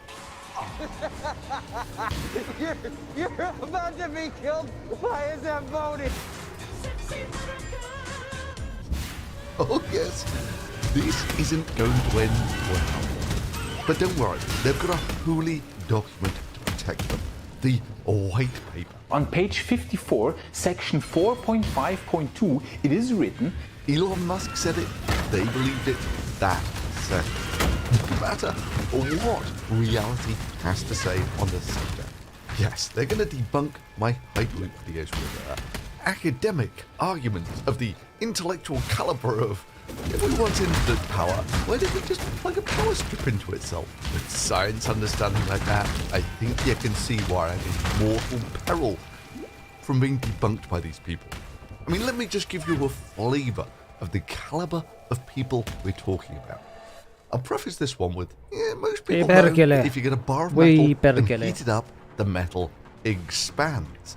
And the amount it expands per degree Celsius is an expansion coefficient. Complicated stuff. Difficult to mangle, that one. Over to you, Waxon and Sebastian. Then he goes on to talk about how the temperature differences would make Hyperloop impossible because it would expand or contract by so much along its entire length that it would vary by an incredible 300 meters in the case of 40 degrees Celsius temperature difference between both ends. Now, I thought I made this idiot proof in my original video. I really did. I didn't think it would be possible for someone to not understand what I was talking about, that, you know, on a cold day, it's going to be shorter, and on a hot day, it's going to be longer. Here is the original video. Let's see what you think. Most people know that if you just have, say, bridges, you need an expansion joint in them. So let's take a look at the expansion to steel. It's about 13 parts per million per degree Celsius. So let's say the temperature range is going to be between freezing point and 40 degrees Celsius. That's basically a hot day, which means the overall length of this tube is going to vary by about 500 parts per million, that sort of thing. Which means that the overall length of the Hyperloop from the coldest day to the hottest day will vary by about 300 meters, about the length of 3 football fields. Yeah, so there you go. Clearly stated in the video. I'm talking about the length between the hottest day and the coldest day, and it's there in the graphics. He's not just going to miss that, he's going to mangle physics, which, let's be honest, the linear expansion of things when they get hot, not the most complicated of concepts to grasp. He is going to mangle that to the point of unlimited power, and then he's going to smugly conclude that he debunked me good. It sometimes helps to do a bit of physics, you know? But wait, this argument would only count in the case that we would see, for example, minus 20 degrees Celsius at one end of the Hyperloop, and then this temperature would gradually increase all the way to plus 20 degrees Celsius at the other end of the Hyperloop. Because that is how the temperature variation formula, which he probably used, works. Oh, that is just so precious. I mean, I laugh out loud every time I do that because it's so mangled. You know, quite often it helps if you start from an understanding of the physics. And the maths is just something that describes what you understand. And so, no, the formula doesn't say that it depends on the temperature of both ends of the object. If you understood the concepts, that's not what it's describing. It's describing how the length varies with temperature, not the different temperatures of the ends of an object. However, in reality, of course, there would never be a scenario where we would witness a 40 degrees Celsius temperature difference along a length of 600 kilometers. Imagine having minus 20 degrees Celsius in San Francisco, while at the same time having plus 20 degrees Celsius in Los Angeles. I mean, it just keeps on digging. Seriously, if you understood the concept, you would understand that if it was minus 20 at one end and plus 20 at the other, the overall length wouldn't actually change at all. You know, the position of them might change somewhat, but the length of the tube would contract by exactly the same at one end as it expands at the other. I mean, this is the thing. He just picks up a formula, makes up what he thinks the terms are, and thinks he's debunked something. Now, how this actually would work is that, of course, we would see many temperature fluctuations along the entire length of the Hyperloop. Hi, I'm Sebastian. I studied physics also in Munich, Germany. Meaning the Hyperloop would contract, expand, expand, and so on and so forth along the entire length. Try not to speak. Is this a piece of your brain? I mean, he just keeps digging with this alternative physics world. I mean, even if that were how it works, that's not how it would work. What we're actually talking about here is the temperature, say, during the day and the temperature during the night. Because it's going to be day everywhere on the Hyperloop. So it's going to have a length during the day, which will be longer than the length during the night when it's cold. And that length variation will be about 300 meters. And on top of that, you get the seasonal variations, where you get the length on the hottest day and the length on the coldest day. This is not difficult stuff to understand, but he just keeps mangling it. Therefore, in reality, the length contractions and expansions would just on average cancel each other out along the way. And the net result would be a quite negligible contraction or expansion, which is, by the way, addressed in the Hyperloop white paper on page 5, where it is suggested to use a telescope tube for entrance and exit of the tube to accommodate for these length variations. Yeah, I mean, you had to literally not understand reality to make it conform to the white paper, but sure, all praise to the white paper.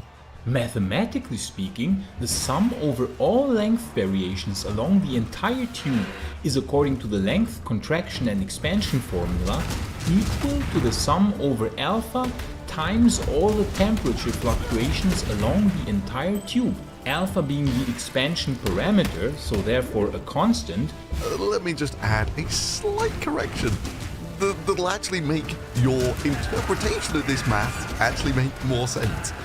Alpha is the white paper, which transforms what all of these terms actually mean into something else. We can pull alpha in front of the sum so that we have alpha times the sum over all temperature fluctuations. But since the temperature goes up, down, and so on and so forth, delta T has an alternating sign, so plus, minus, and so on and so forth. Therefore, the sum over all the delta T's will, on average, cancel each other out. Yeah, at the moment, this picture does a pretty good job of describing Sebastian's level of understanding of this problem. So no, this is not as simple as just to say plus 40 degrees temperature difference and then I take the entire length. Actually, yes, it's exactly that simple. You know, there are many temperature variations along the way and many expansions and contractions along the way that cancel each other out to a large extent. Yeah. So in order to debunk me, they had to claim that the Hyperloop's average temperature during day and night is exactly the same because it all cancels out over small distances. You know, that whole thing about you thinking it gets cold at night doesn't really happen. And warm during the day, that doesn't happen either. You know, this way they can show that the white paper was correct. It may not therefore surprise you that our elite Elon Musk scientists here sometimes have to, how shall we say, twist things to make them easier to debunk, you know, kind of like a straw ad, like, say for instance, this. Now he starts the video by saying that it's impossible to build a 600-kilometer long vacuum chamber. Why, that's odd. That doesn't really sound like something I would say. And it's also bizarre. Why don't they actually take the quote of what I'm saying out of the original video? Yeah, why did they have to say what I said? Oh my god, these actually shared ones, yes, the... It's also much cheaper to build. It's about 1/10 the cost of the proposed California high-speed railway system. This means that tickets could cost as little as $25.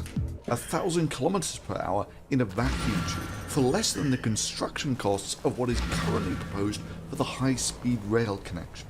It will generate more power than it uses by solar panels, and a ticket will only cost about $20. Yeah, and it's complete bullshit. Now sure, the principle is fine. It's just not viable in practice. You know, it's like the solar roadways thing. It sounds great, but in reality, it's just bullshit made up by snake oil salesmen. Or the mindlessly optimistic daydreaming of those who just don't want that bitter taste of reality. The first real challenge is simply the near impossible goal of building a 600-kilometer long vacuum chamber. Now he starts the video by saying that it's impossible to build a 600-kilometer long vacuum chamber.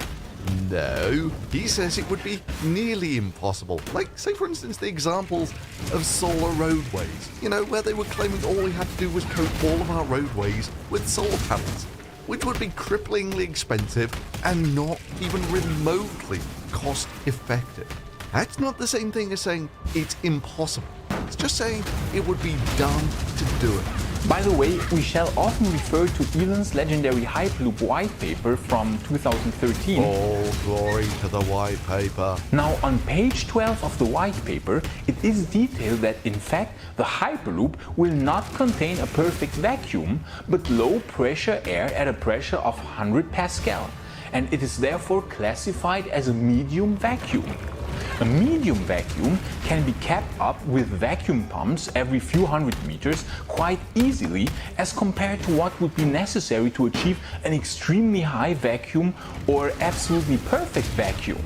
Oh wow, people who mangle basic physics concepts. I mean, we're not just talking about minor numerical errors or something, we're talking about people who mangle basic concepts and now gonna lecture me on vacuum systems. Fine.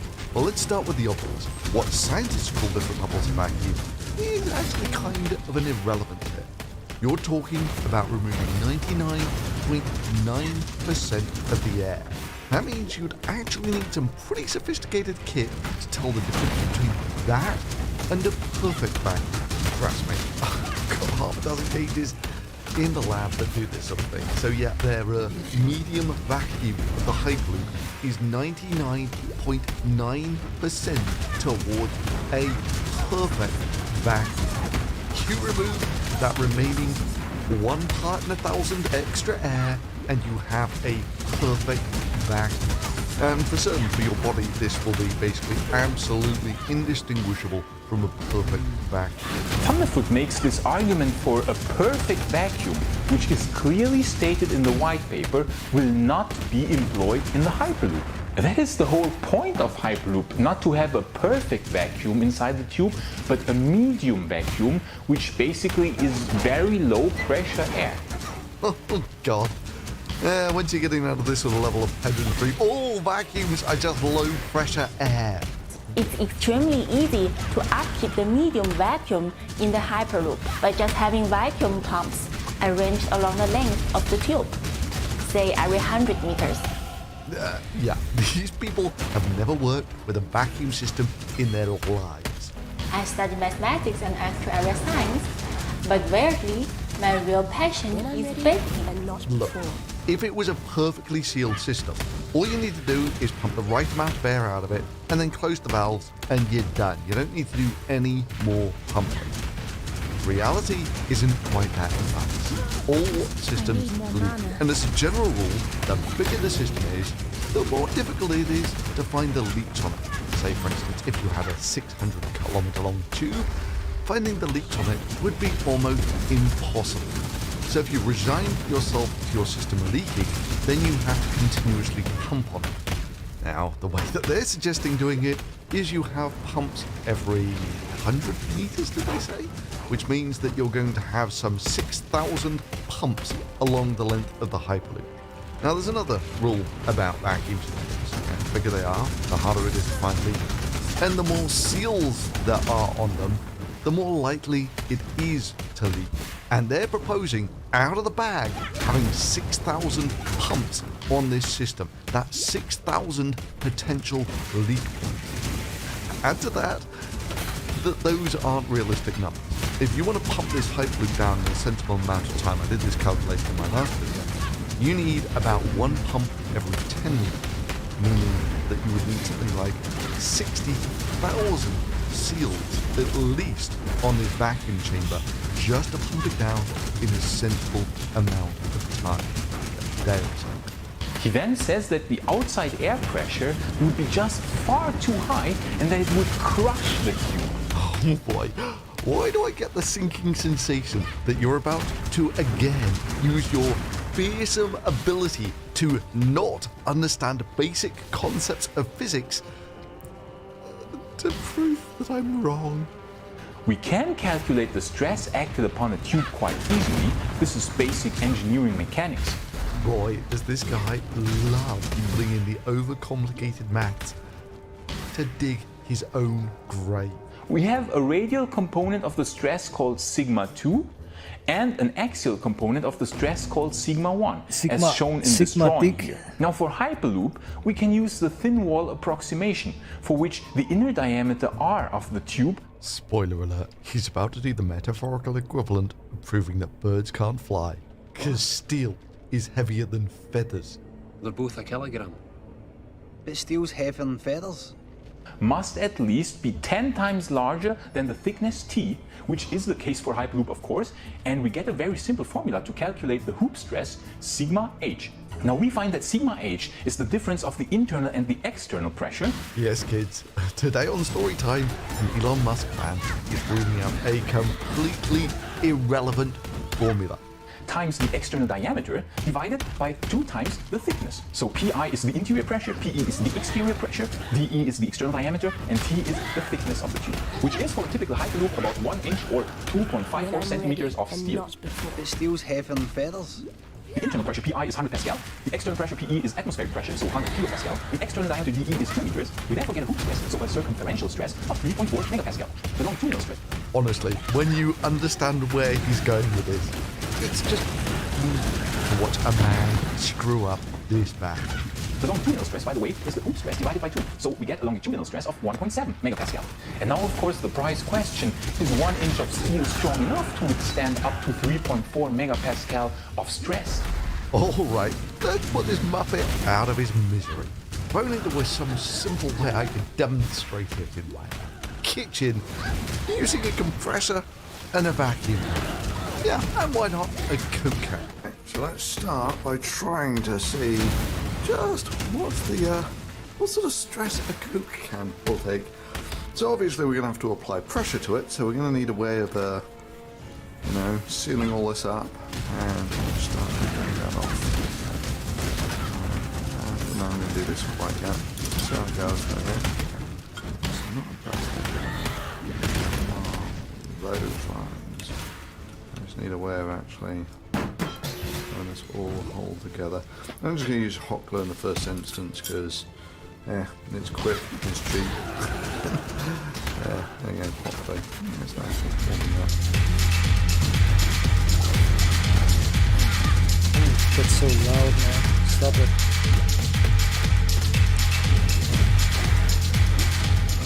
There we go. The most brutally sealed up Coke can ever.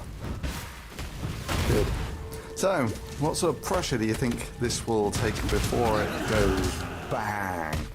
Or maybe more interestingly, what sort of vacuum do you think it'll take before it goes oomph? Good. So I'm not a man with a lot of patience, so let's go straight for it. Right, in the moment, this is a compressor, and the compressed gas comes out of here.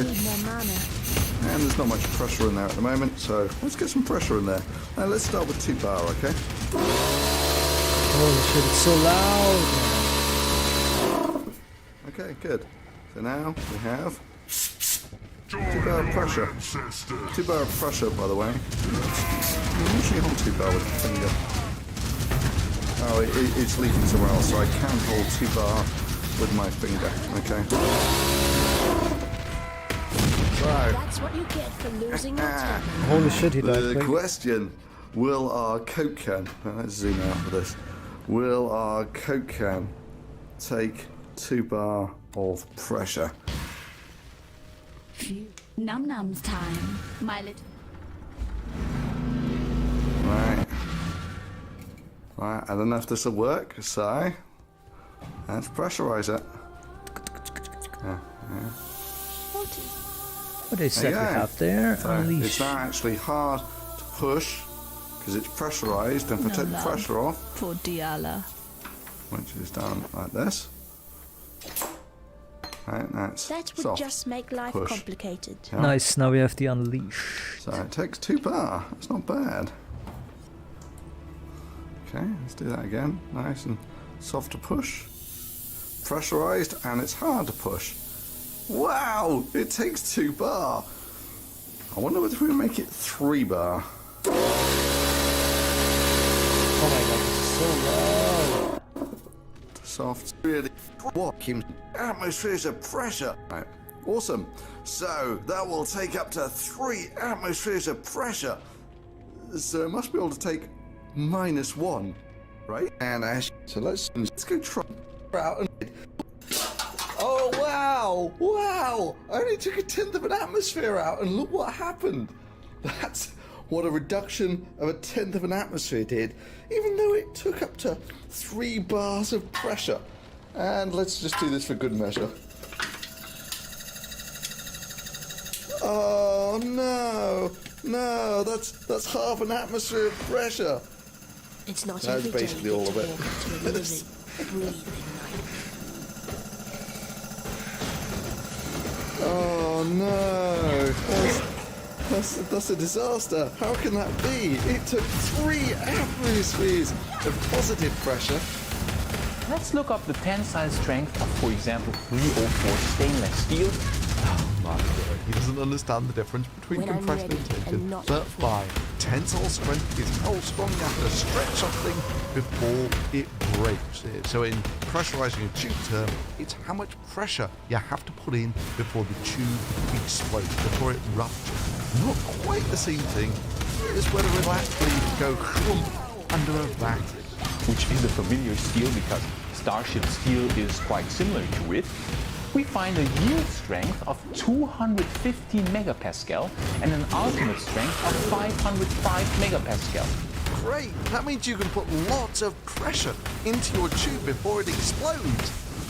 Not quite sure what relevance that has to how easily the tube will collapse, but keep going. Now this means that the steel starts deforming at 250 megapascal and completely breaking at 505 megapascal. But we found that our hoop stress is only 3.5 megapascal. The longitudinal stress even lower. This basically means that the Hyperloop steel could withstand 63 times more pressure than the atmospheric pressure before it would even start deforming, and even 148 times more pressure until it would start breaking. So yeah, there you go. The steel is more than strong enough to withstand the external atmospheric pressure without problems. Yes, congratulations. The Hyperloop would be able to take a lot of pressure on the inside of the tube when the structure would be in tension. And the compression, not quite so much.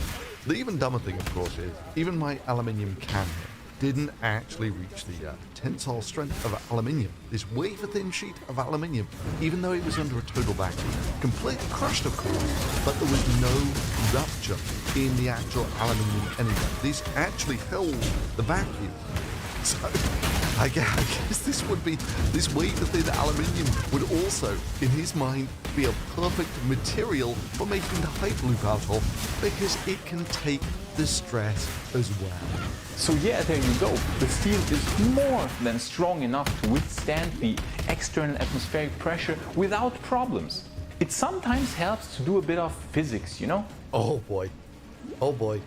Or alternatively, you could just look up things like tanker collapsing.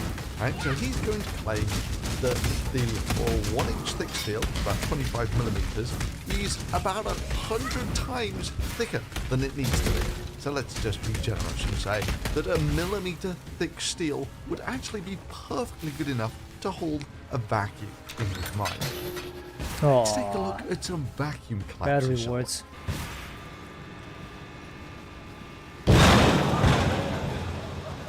It sometimes helps to do a bit of physics, you know?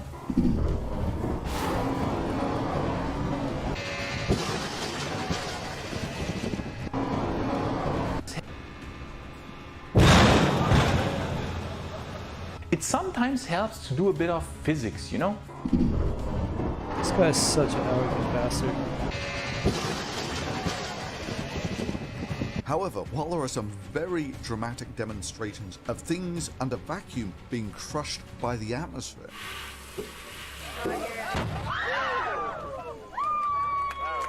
Mythbusters basically releasing that energy that I was telling you about earlier, there was, however, a Mythbusters experiment that showed that a tanker truck under vacuum can be stable. That's the sound of disappointment, ladies and gentlemen. These tank cars are actually pretty tough little bastards. That's until they put a dent in their tanker truck. And then, boom.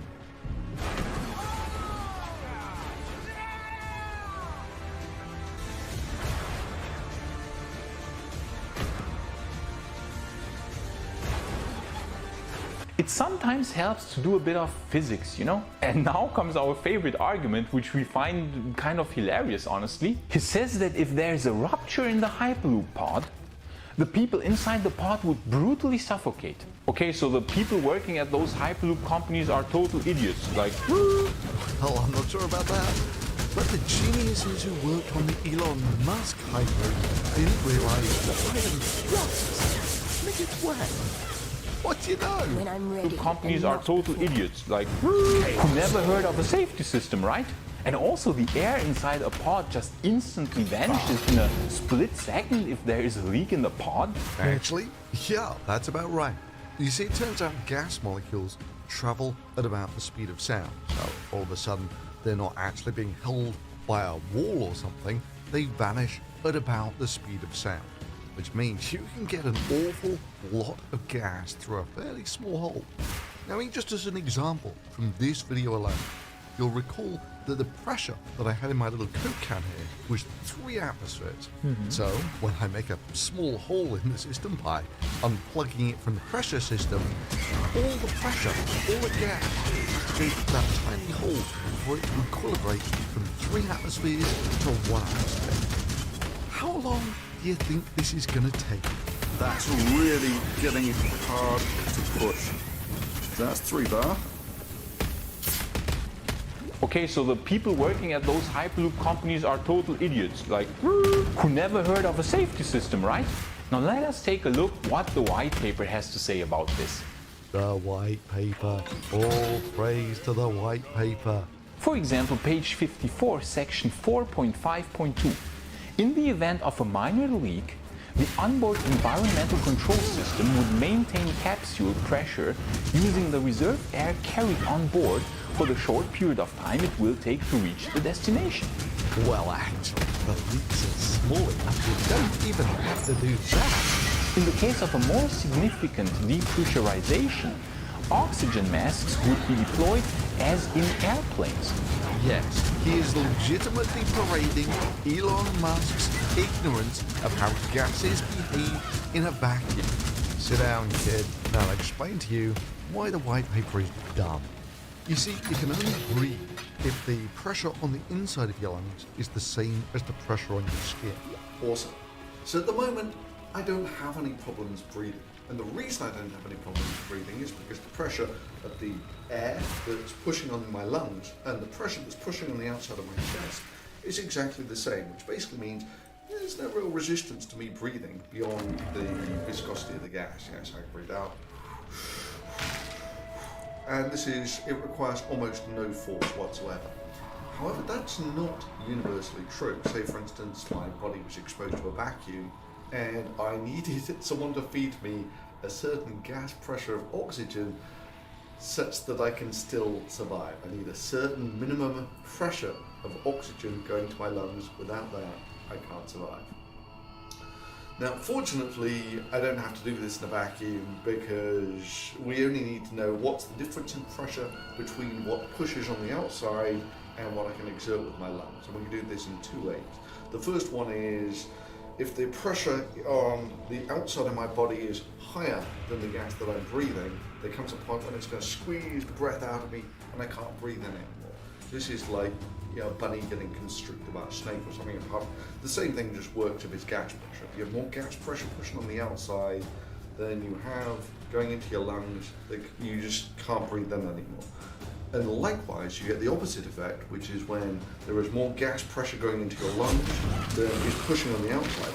You just get blown up like a balloon. And it comes to the point when you can't breathe out anymore. So how can we get an estimate of that?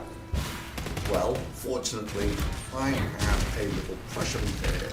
It currently says this is atmospheric pressure here, which is about, 1,000 millibar is 1 atmosphere. So I can see what sort of pressure difference I could still blow out at by seeing what's the maximum pressure I can get with my lungs. And likewise, I can do the opposite. What's the minimum pressure I can still breathe in at by seeing how hard it blows first.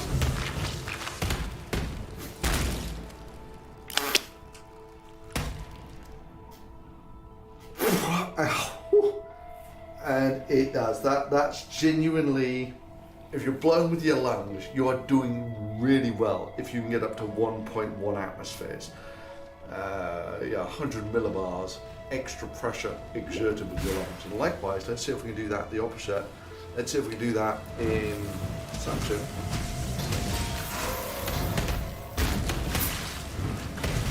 Oh, flammability needs strength. Oh. When I'm ready, and not right, before. so awesome. You can just about handle a difference between the pressure on the inside of your lungs and what's pushing on your body of about 1/10 of an atmosphere.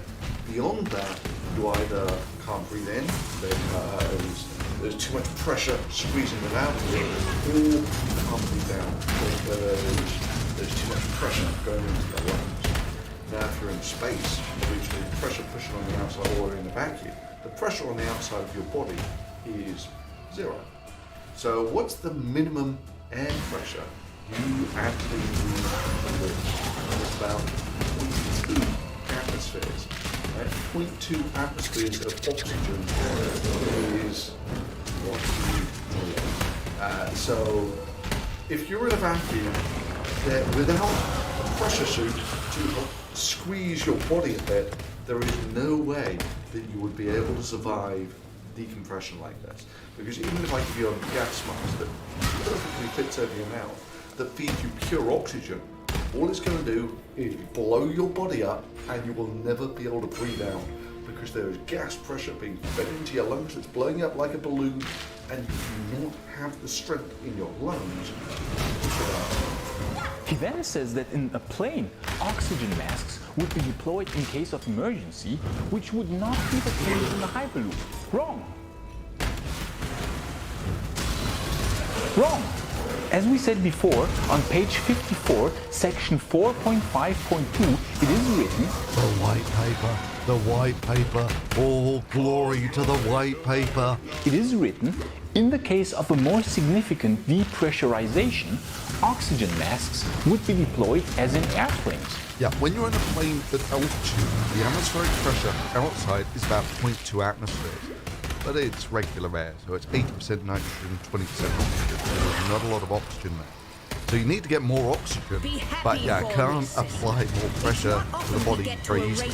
So what you do is you get a mask that supplies about 0.2 atmospheres of oxygen, and then you just breathe your oxygen, and pressure on the inside and pressure on the outside is the same in that fine.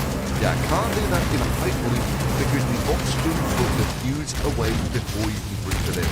Remember, gas in a vacuum diffuses away at about the speed of sound. Alternatively, if you stick the mask in someone's face, it just blows them up like a balloon. In the case of a more significant depressurization, oxygen masks would be deployed as in airplanes. I suppose you could say that the white paper does address how you'll deal with pressure loss in a pod, just in a way that demonstrates that the authors don't understand the fundamentals of how human lungs work or gases in vacuums behave.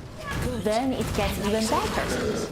At 10 minutes 48 seconds, Thunderfoot says any failure whatsoever will rip through the Hyperloop tube like candy. I'm ready. Yes, even medium-sized bullets will go through the inch-thick steel of the Hyperloop tube. The pod weighs about 30 tons and is going at about the speed of sound.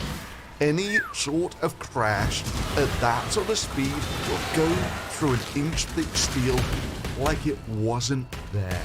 I mean, to give you a feel for what something crashing at 500 miles per hour looks like. Some time ago, whilst testing balls for nuclear reactors, a US research lab decided one of the best ways to do this would be to accelerate a phantom jet up to about 500 miles per hour and crash it into the wall. Now sure, this is actually a head-on crash, but it does give you a good feel of the energies that you have to dissipate. And, I think we might be slightly beyond airbags and seatbelts here. Further, it's obvious this is going to create a significant debris field that when the tube is ruptured will be launched down the tube at about the speed of sound. About the speed of a bullet. Because that's about the speed the air will enter the vacuum tube. So it's really not going to make any difference whether the next capsule down the pipeline has got its brakes on or not. It's still bad news bears. That's important for later.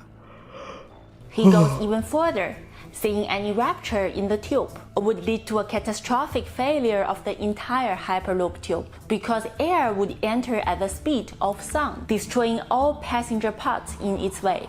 Yep, that's 100% correct.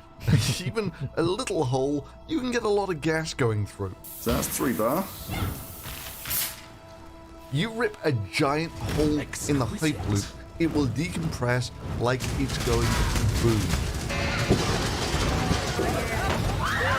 Well, first of all, we showed that the structural integrity of steel is much higher than what is actually required. So a leak or a rupture is extremely unlikely. What? You think that because the tube can hold a vacuum, that somehow means that it can now withstand a pod that weighs about 30 tons, travelling at the speed of sound, disintegrating within the tube? Not quite so sure that holds up as a line of reason. But okay, let's just say that a rupture would happen due to some extreme external events, such as a terrorist attack or a meteorite hitting the tube. Or a failure on the capsule of some sort.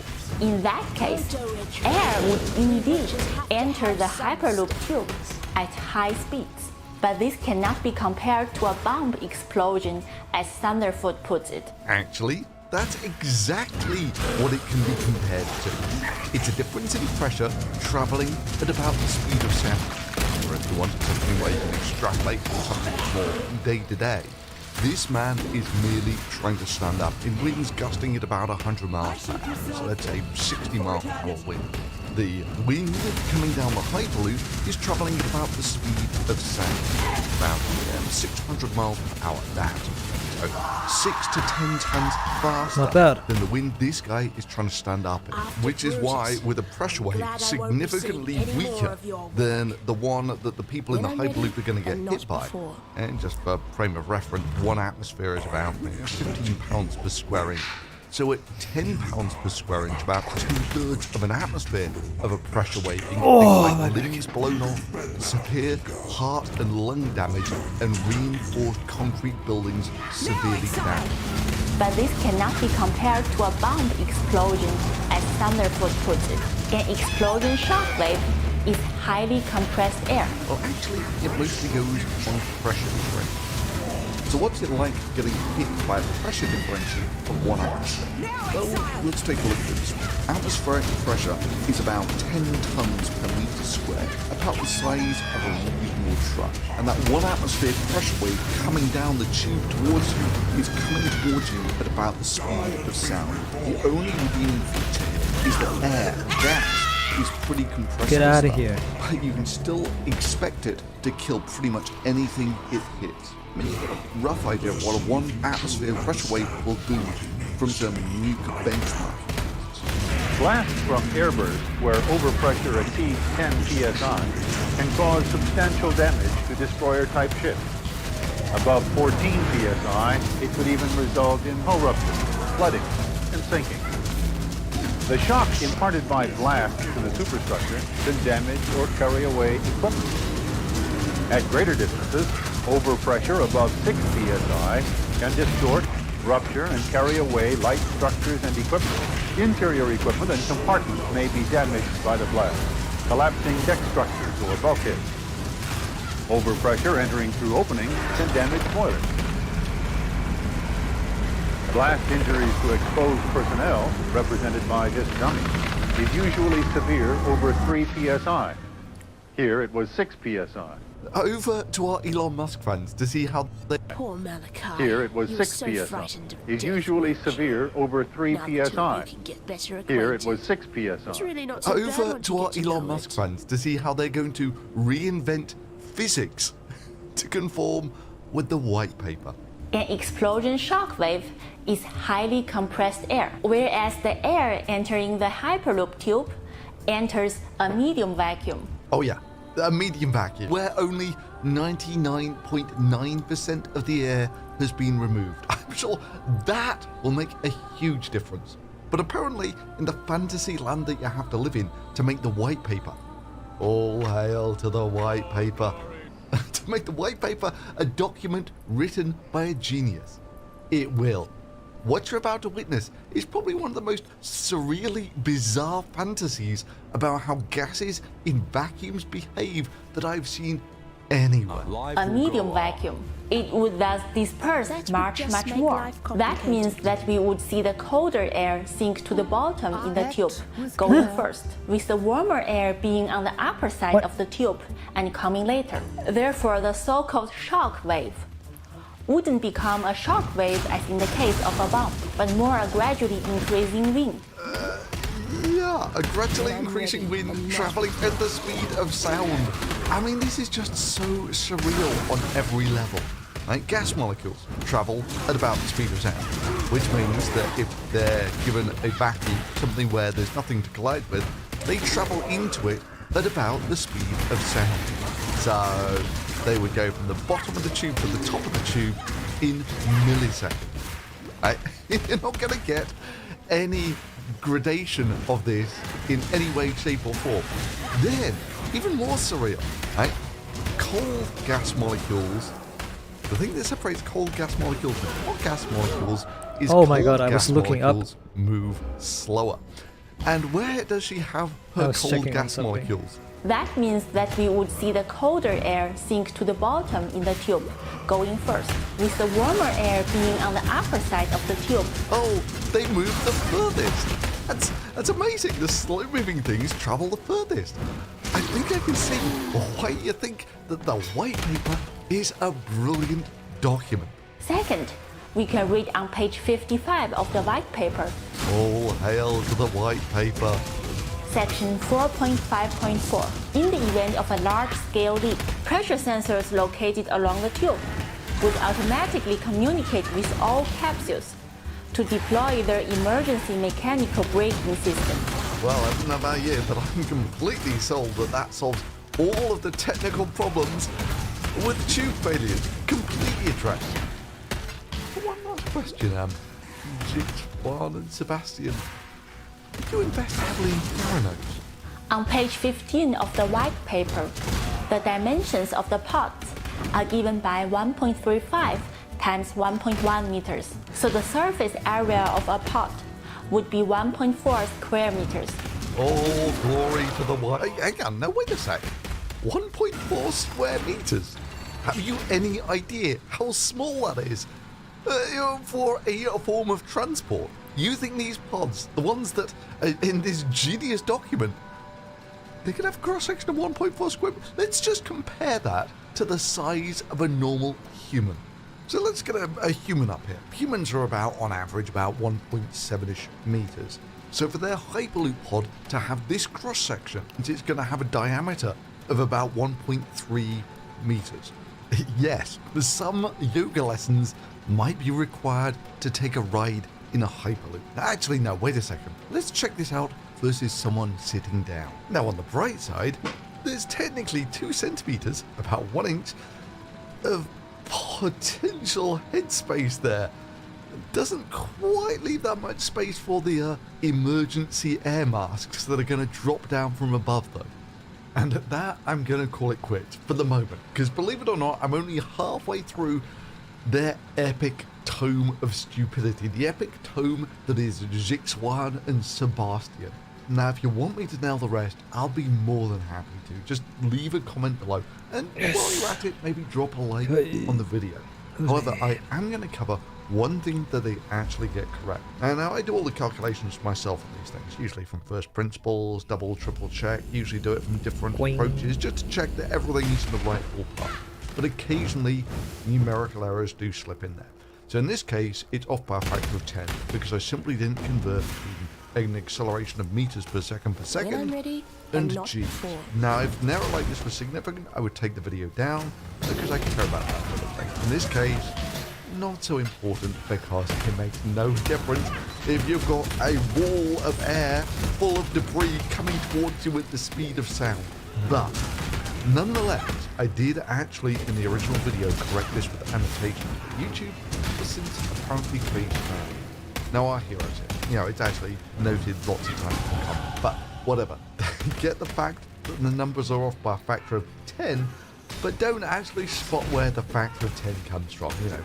Who did the smart people here? So they actually plod through the entire calculations to get the exact same numbers I do and say, wow, they're off by a factor of 10, but weren't smart enough to work out where the factor. Anyway, whatever. I just wanted to make sure that I covered that is actually something that's in their video that is actually correct. Now I scroll down to their comments, and now I'm really tempted to do part 2. Simply because Smart and Smarter here were going through and favoriting comments saying, yeah, I hate Thunderfoot. And what's this? Thunderfoot is wrong about everything I've ever seen him make an argument on.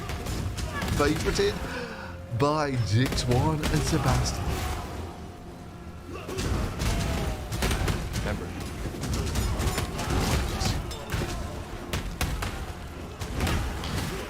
Yeah, so if you want to see part 2, make sure you hit subscribe.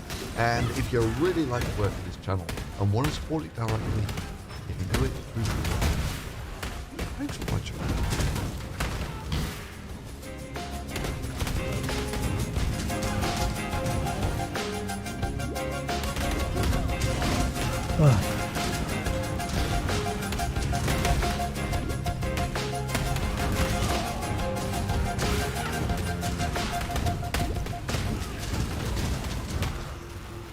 with the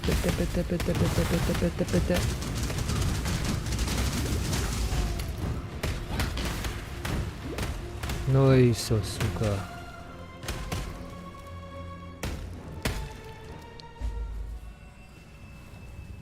Blood. And thank you.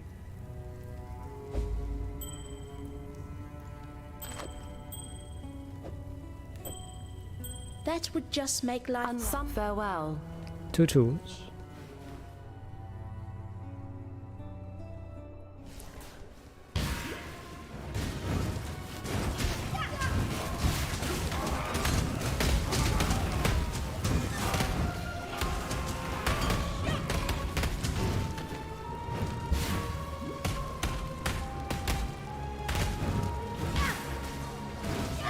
when I'm ready and not before.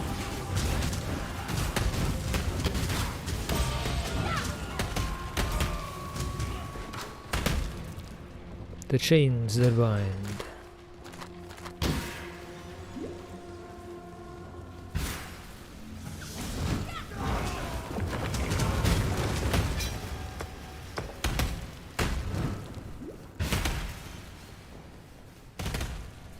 It's a nice little divination card.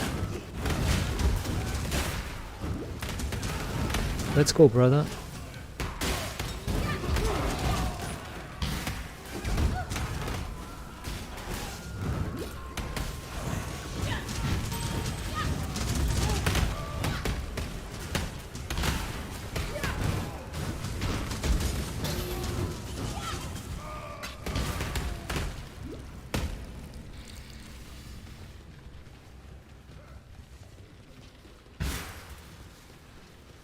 Put up these barricades, man. I hate that.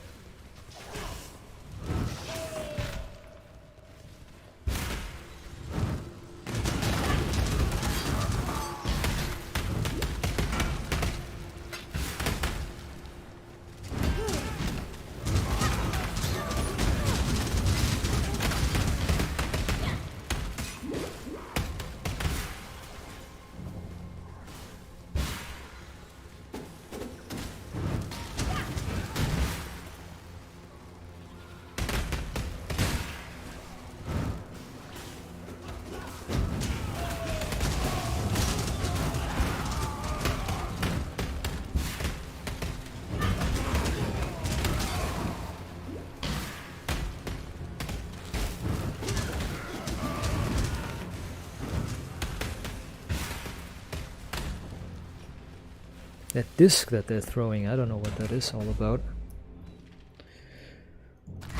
Anyways, we got the Mias meter.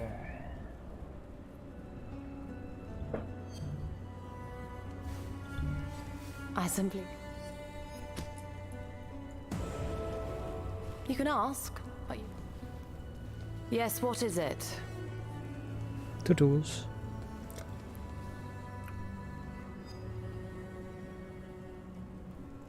Alright.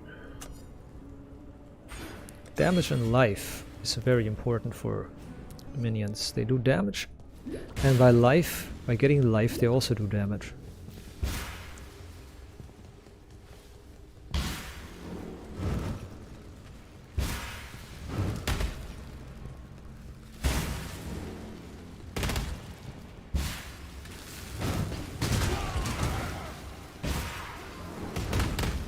When I'm ready and not before.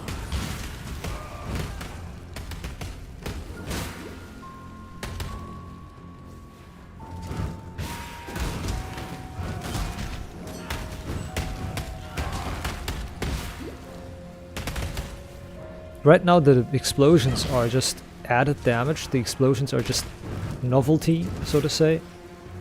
They aren't actually doing anything, the explosions at the moment.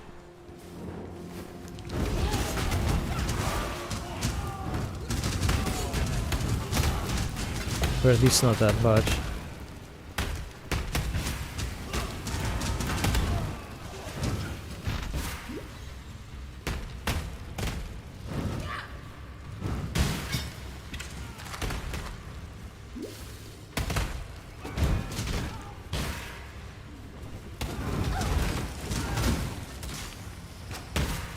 XP is going slowly up. Slowly. Which is not bad. It's really cool. It can go up slowly. It can go up slowly. Why would it go up fast? Okay, here's the impact, the Terminator impact.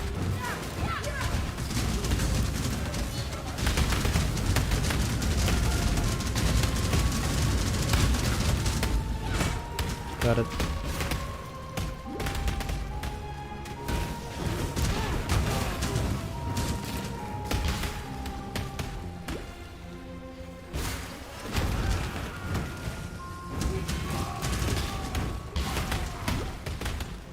Okay. This was good. That was really good. I'm liking this build so far. Not really much struggling.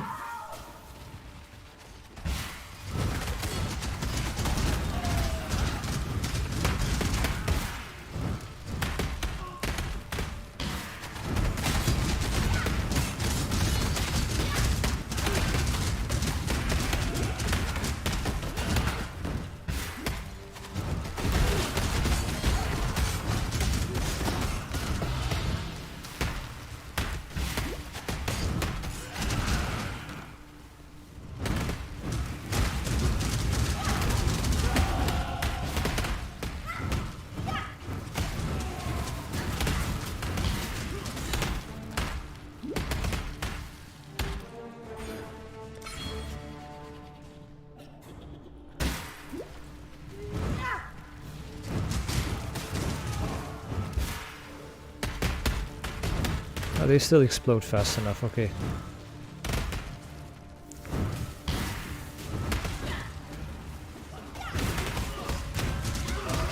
When I'm ready, and not before.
He's got some time.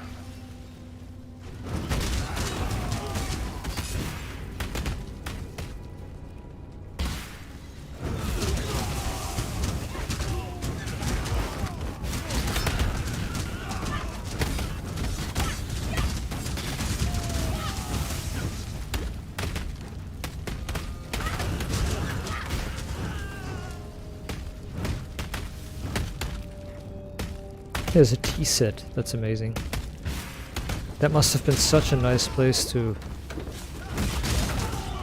study books and everything. And to meet up. Not only for Templars. And of course you have to be one of these religious crazy people here in this game. One of the Templars.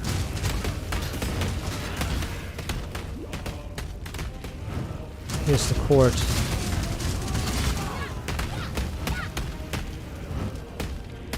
The court itself.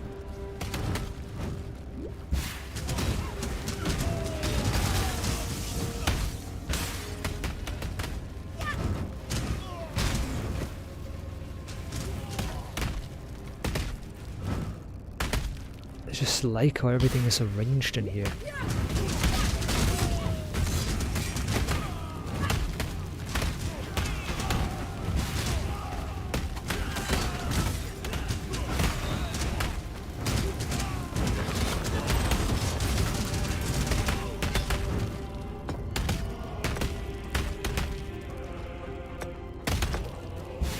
Wonderfully arranged here, all these books and everything. Even though they are a bit sloppy, these knights, they have like a little bit of stuff laying about in the open and books not put away. So they are a bit sloppy.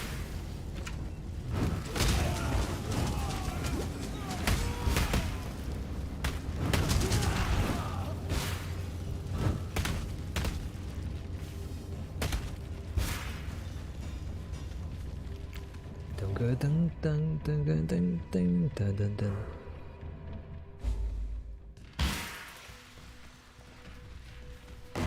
Let's go.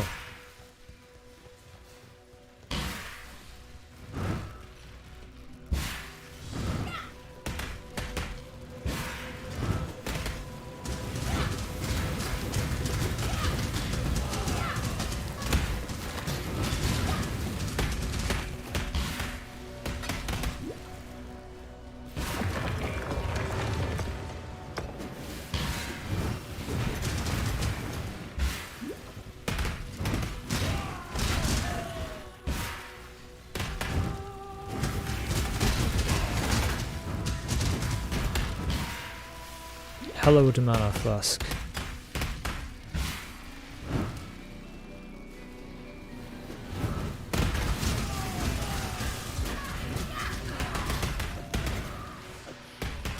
It's 700 mana.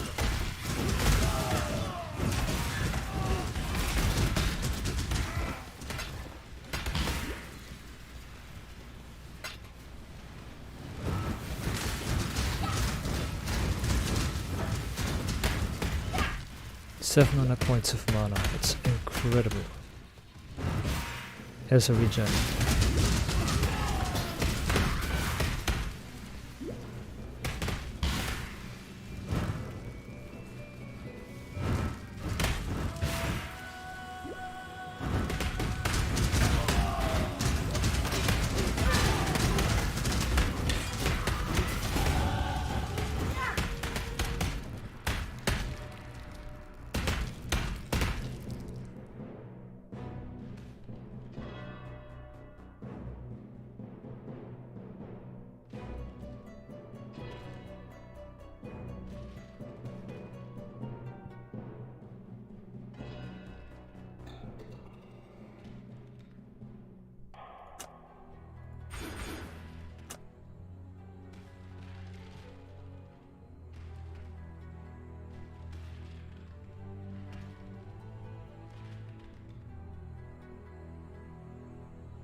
The agnostic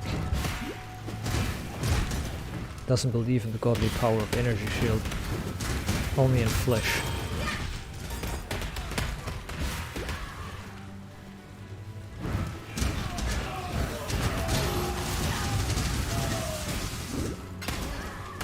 The world must be cleansed of impurity. Hope he says that soon.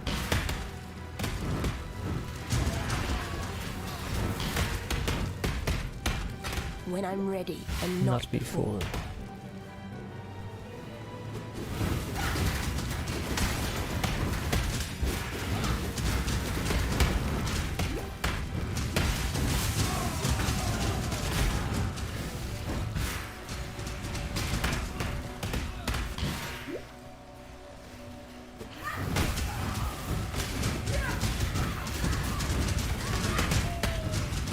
Together.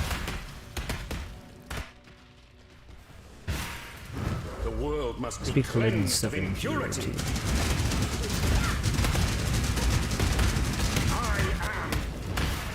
I am.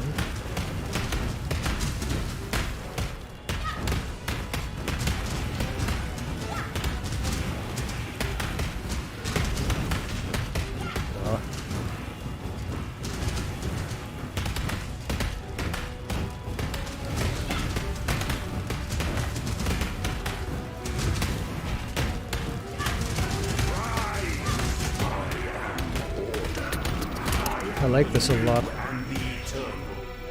Oh yeah, innocent.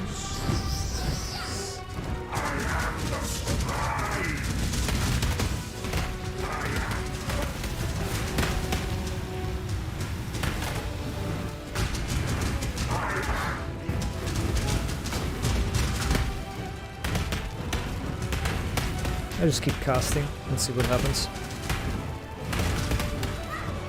I mean, this should work perfectly out.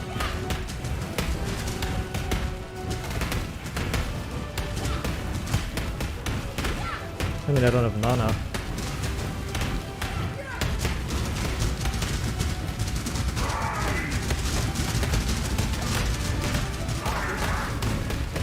I am the Emperor. Okay.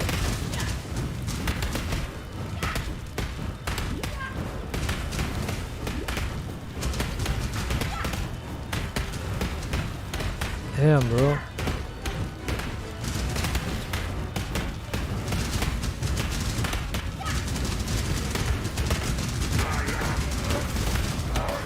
Done. I am done. Oops, it's timed that perfectly. Innocence, bro. You and only you, I shall save. I'm gonna save your mom, bro. I'm gonna save your mom. I am. Kitava.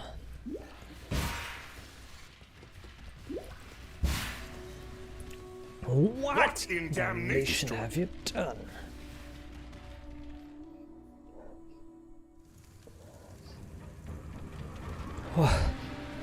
Whew. I gotta be right back. Oh, it's a bastard. It smells like fucking gasoline in here. Oh my god.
looks fine. Just fine.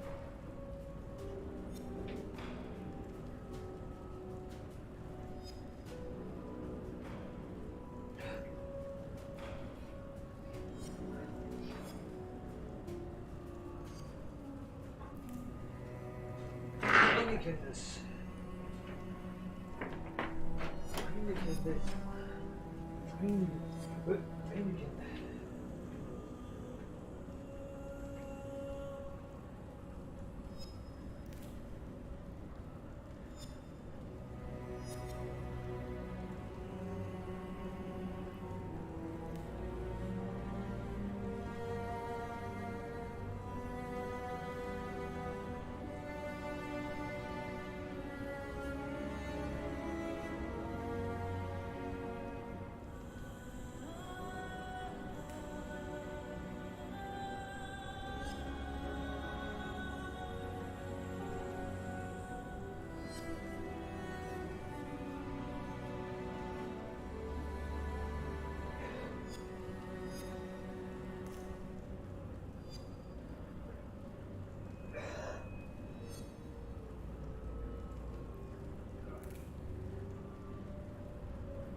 So,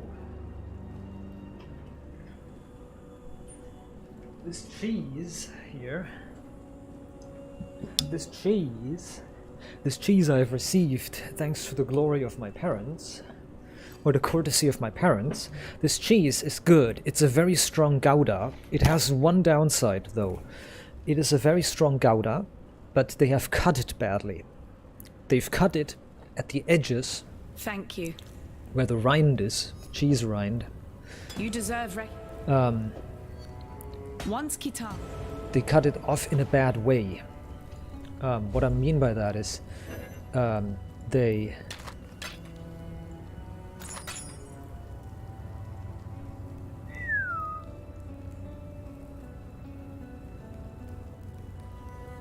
Okay, never mind.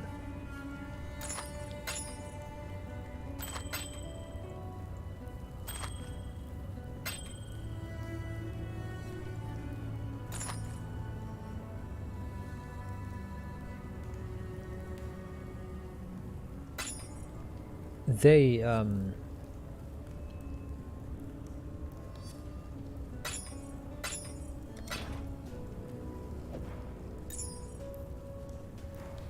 the way they cut it is bad. How do you explain that the best way?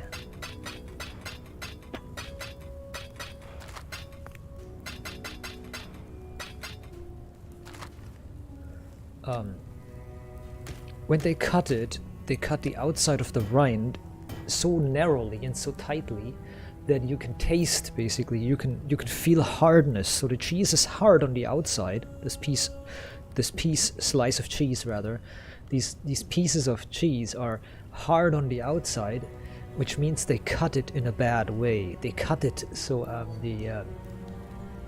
they cut a part of the rind. They cut into the rind basically, and the cheese hardens towards the waxy rind, or the rind of the cheese. It hardens towards that, and you can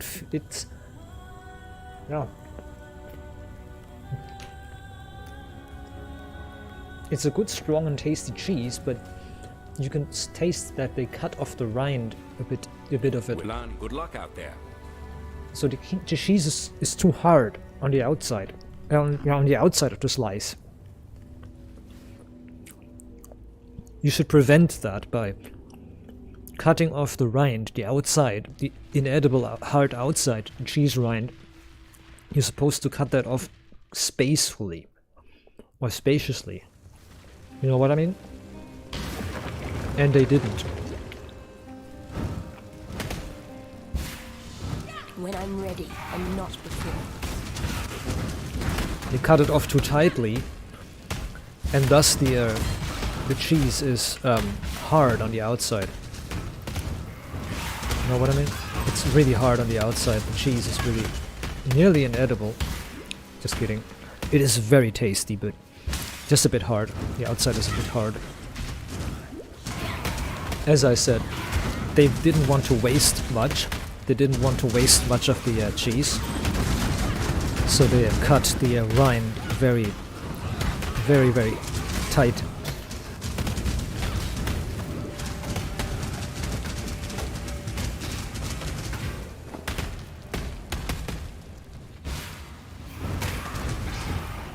Just a minor issue.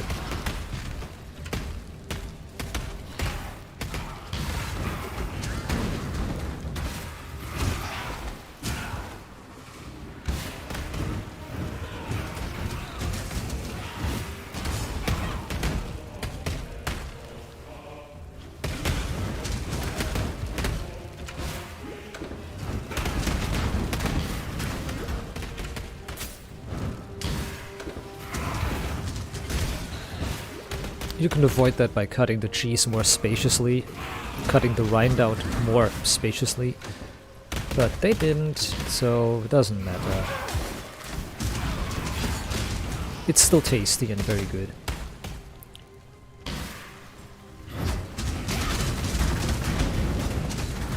Could it be better? Yes, it could. Could it be better? Yes, it could be, but they didn't choose to cut it like that, so...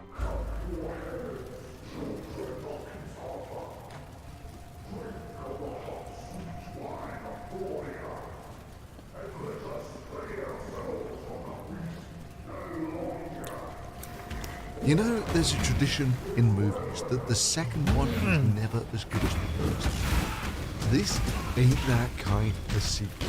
What's that you say? That's not possible. That first busting video was pretty hard. That means to outdo that, you'd have to do something completely preposterous like debunk Musk's white paper itself. And we all know that that's just not possible. No. Surely that's just not possible. Hell, this is such a debunk that it'll even change the way that you see movies. Like, say, for instance, how this is directly related to the Hyperloop. You had to come up with nuclear deterrent, because that always calms everything.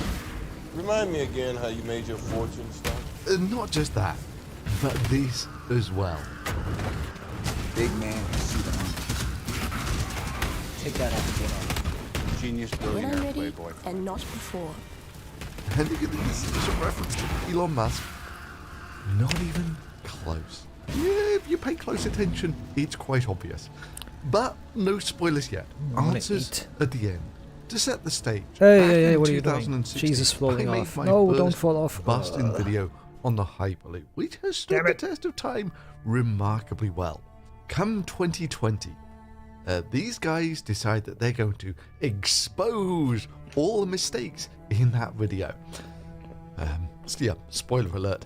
This is what it looks like when someone with no knowledge or experience of vacuum systems try to debunk someone who has 20 years experience in working with vacuum systems.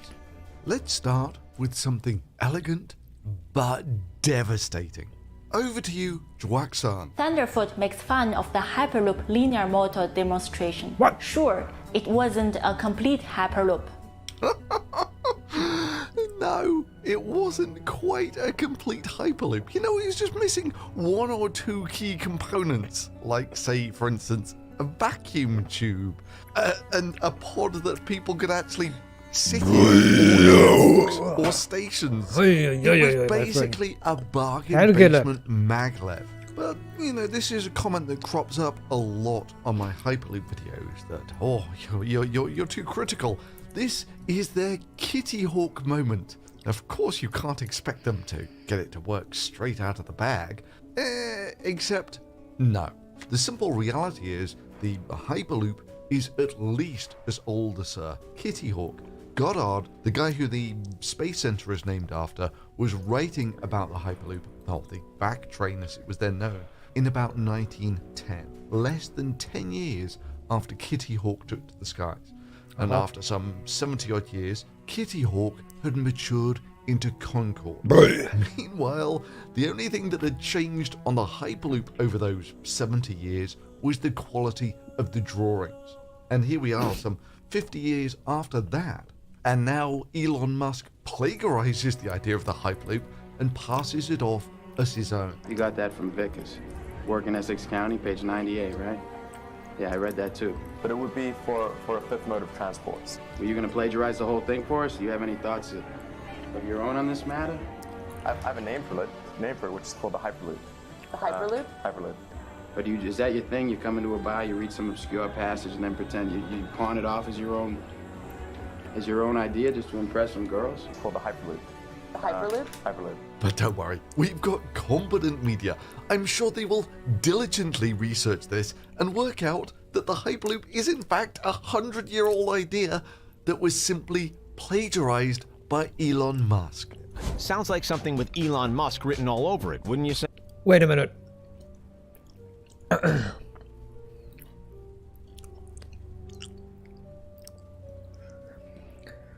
Hold on. Hold on. Hold on. The issue at hand here is... The issue at hand here is...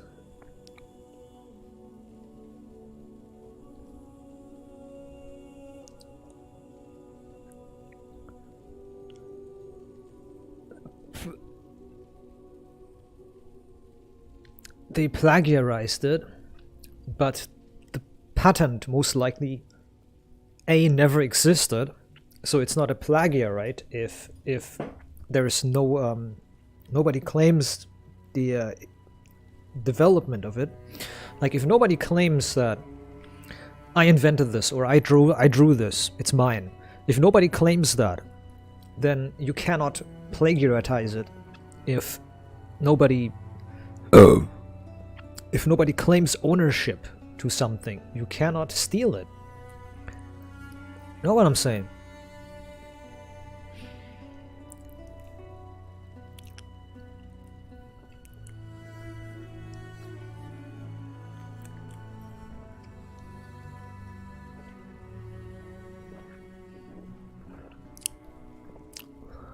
In other words, if somebody steals if you draw something and somebody steals it, then you can complain about it and you can say, oh, it's mine, it's mine, it's mine. But as long as you didn't register it anywhere, if you did not register it anywhere, then people can steal your content all they want. You need to register your shit.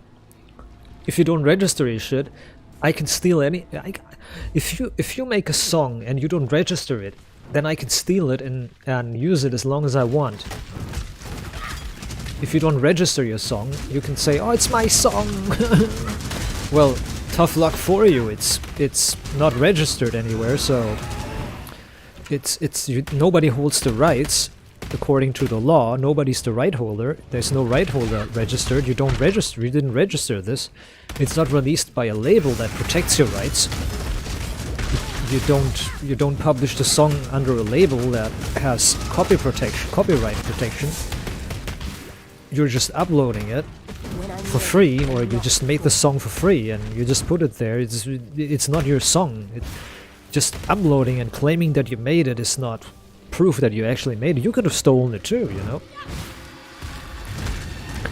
And even more so if it's hundreds of years old. If something is 100 years old or older, the rights the rights are most likely already faded away. I think 90 or 70 years, 70 years or 75 years or 80 years or something is the number for anything that you can register. You can register something as trademarked or as copy protected or as protected. And if nobody comes to renew this after 75 years, then it automatically goes into public domain, so to say. This is to preserve certain things, like certain inventions. It is to preserve certain inventions and certain things like songs and musical tracks for the offspring of the original developer, so to say. Like Michael Jackson's music is copyrighted and still made money off. Copyright holders are the record companies and several other right holders. If that wasn't the case, about 75 years after Michael Jackson's death, his music would be unlicensed automatically. If nobody reclaims it. If nobody refreshes and reclaims it. That is made in order so that people cannot come and claim the songs or the music or the inventions or the plans or the drawings or whatever as theirs.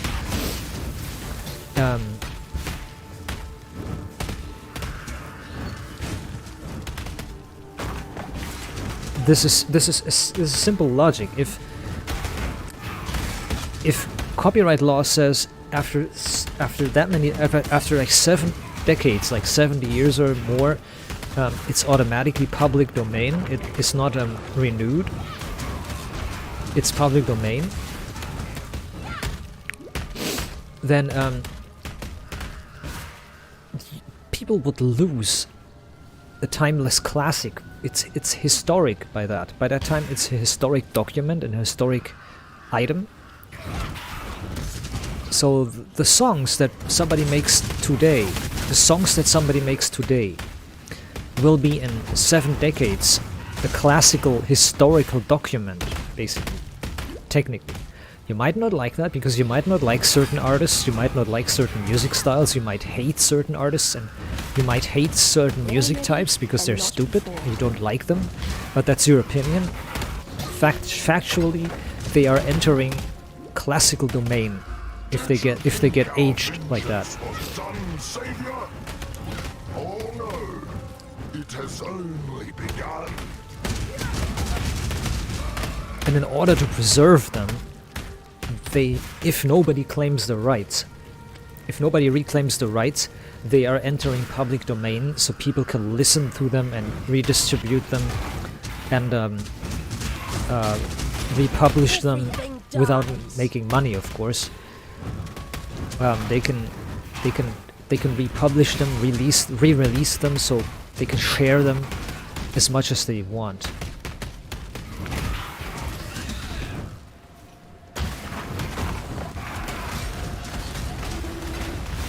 This has happened with silent movies and movies from the past, like 1920s, 1930s movies. They were basically delicensed, you could call it, delicensed, so to say. So people can now upload those videos if they have them somehow. These videos can now be seen in the public domain. The movies can be certain movies and clips can be found on public domain. They aren't any subject to copyright anymore, which is pretty cool. Of course, you have to remember that it won't be the same always. It is highly unlikely that something like Michael Jackson's music will, for example, Michael Jackson's music will ever be publicly available for free. There will always be a record company or the offspring of a record company or one of his literal offspring or a grandson or something like that who will hold the rights and who will claim the rights. There will always be some institution that will claim the rights for that to copyright protect it. Like Elvis classics. Elvis classics are not public domain. They are still held by somebody. That's because the time hasn't passed yet, but Elvis is long gone. Very long gone. But the time hasn't expired yet, and even if the time expires, you can bet your ass that somebody in Graceland or around Graceland or oriented around Elvis legacy will refresh to reclaim the rights. or to claim the rights further. So you have another 75 years or 70 years or whatever for rights that are reserved.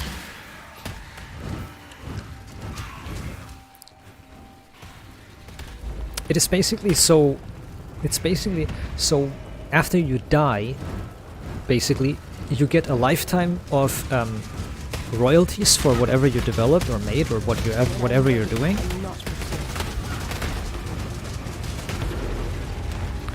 And after you died, it's free for somebody else to purchase, or for your next of kin or somebody else to purchase the rights for that. Or it's getting public domain.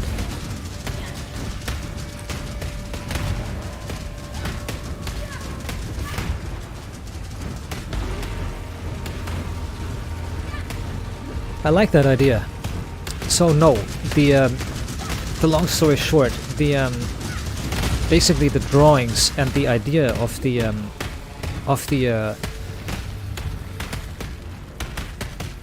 vacuum trains wasn't stolen at all. It's long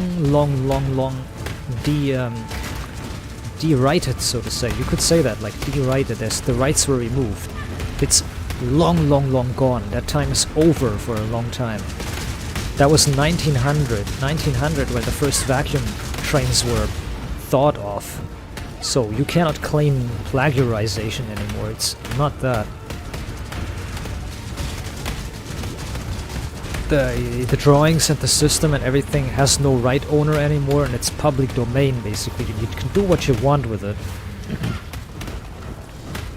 Otherwise Elon Musk wouldn't do that. He would have been sued immediately. Okay, it's over. Why am I spamming the abilities though? It's over.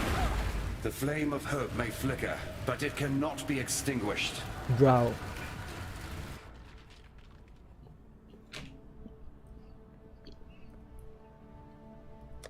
Wow. No cold resistance. No cold resistance. Oh my fucking god.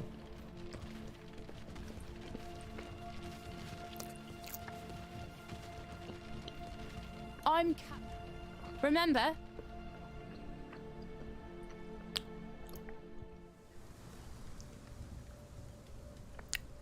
I have 0 cold resistance. Level 25. That's medium.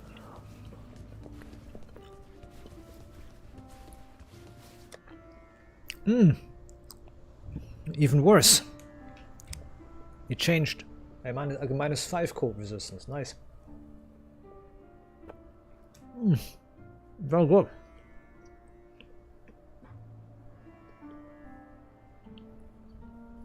That's amazing. How am I gonna survive this ship?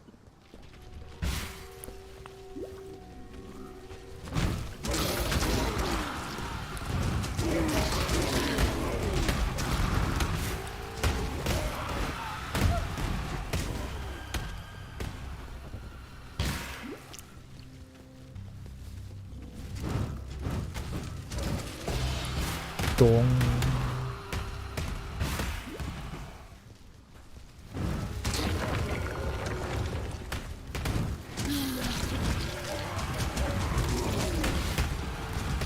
Wasn't it a Christina Aguilera song? Genie in the Bottle?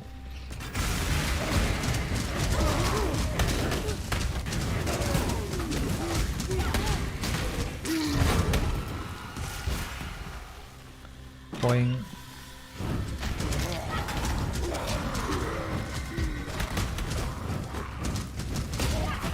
Let's hope it doesn't glitch out.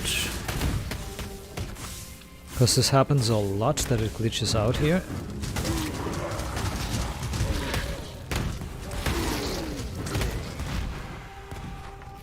The counter glitches out and you...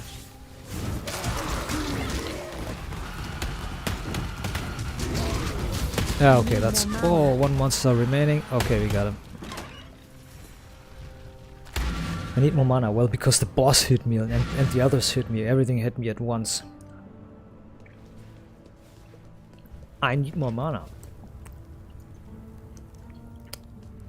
Now there's a pair of eyes I could never forget. If the tale...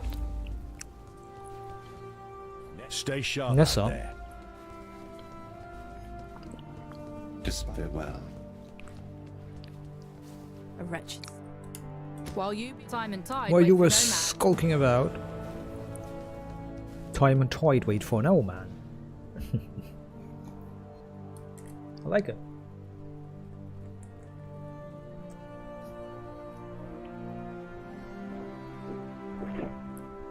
Be right back. Wah.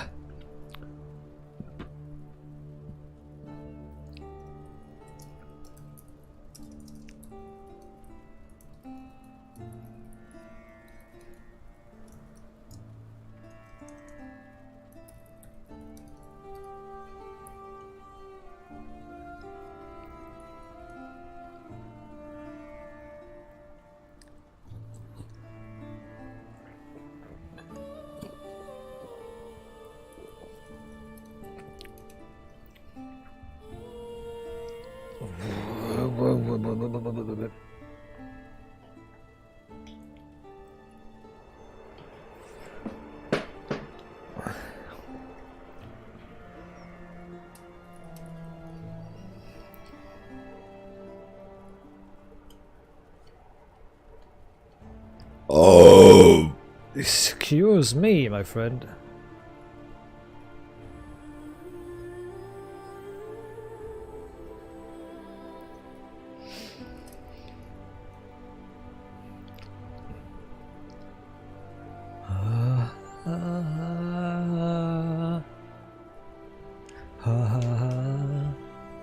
I like this song.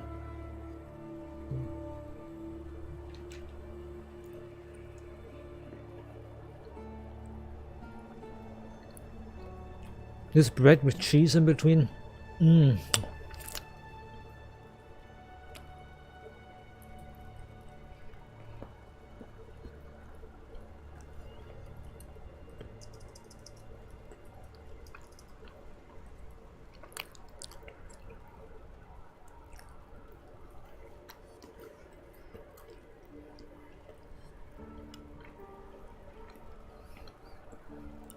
Mmm. Herkese.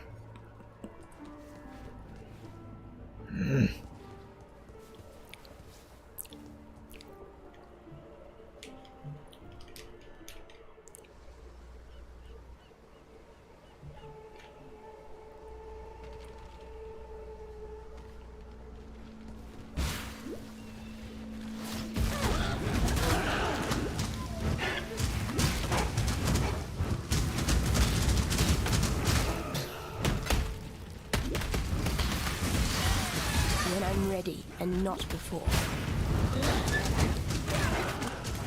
What?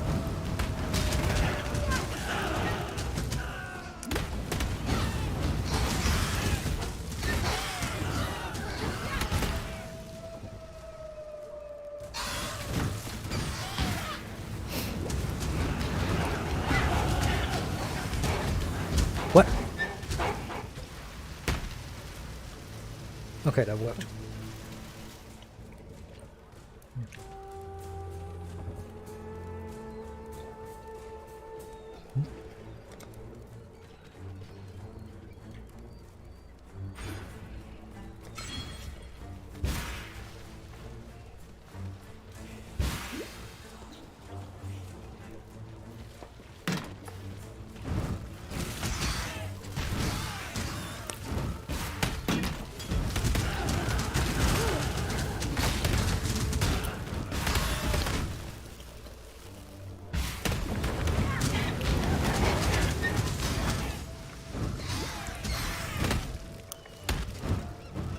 Anyways, I'll be back.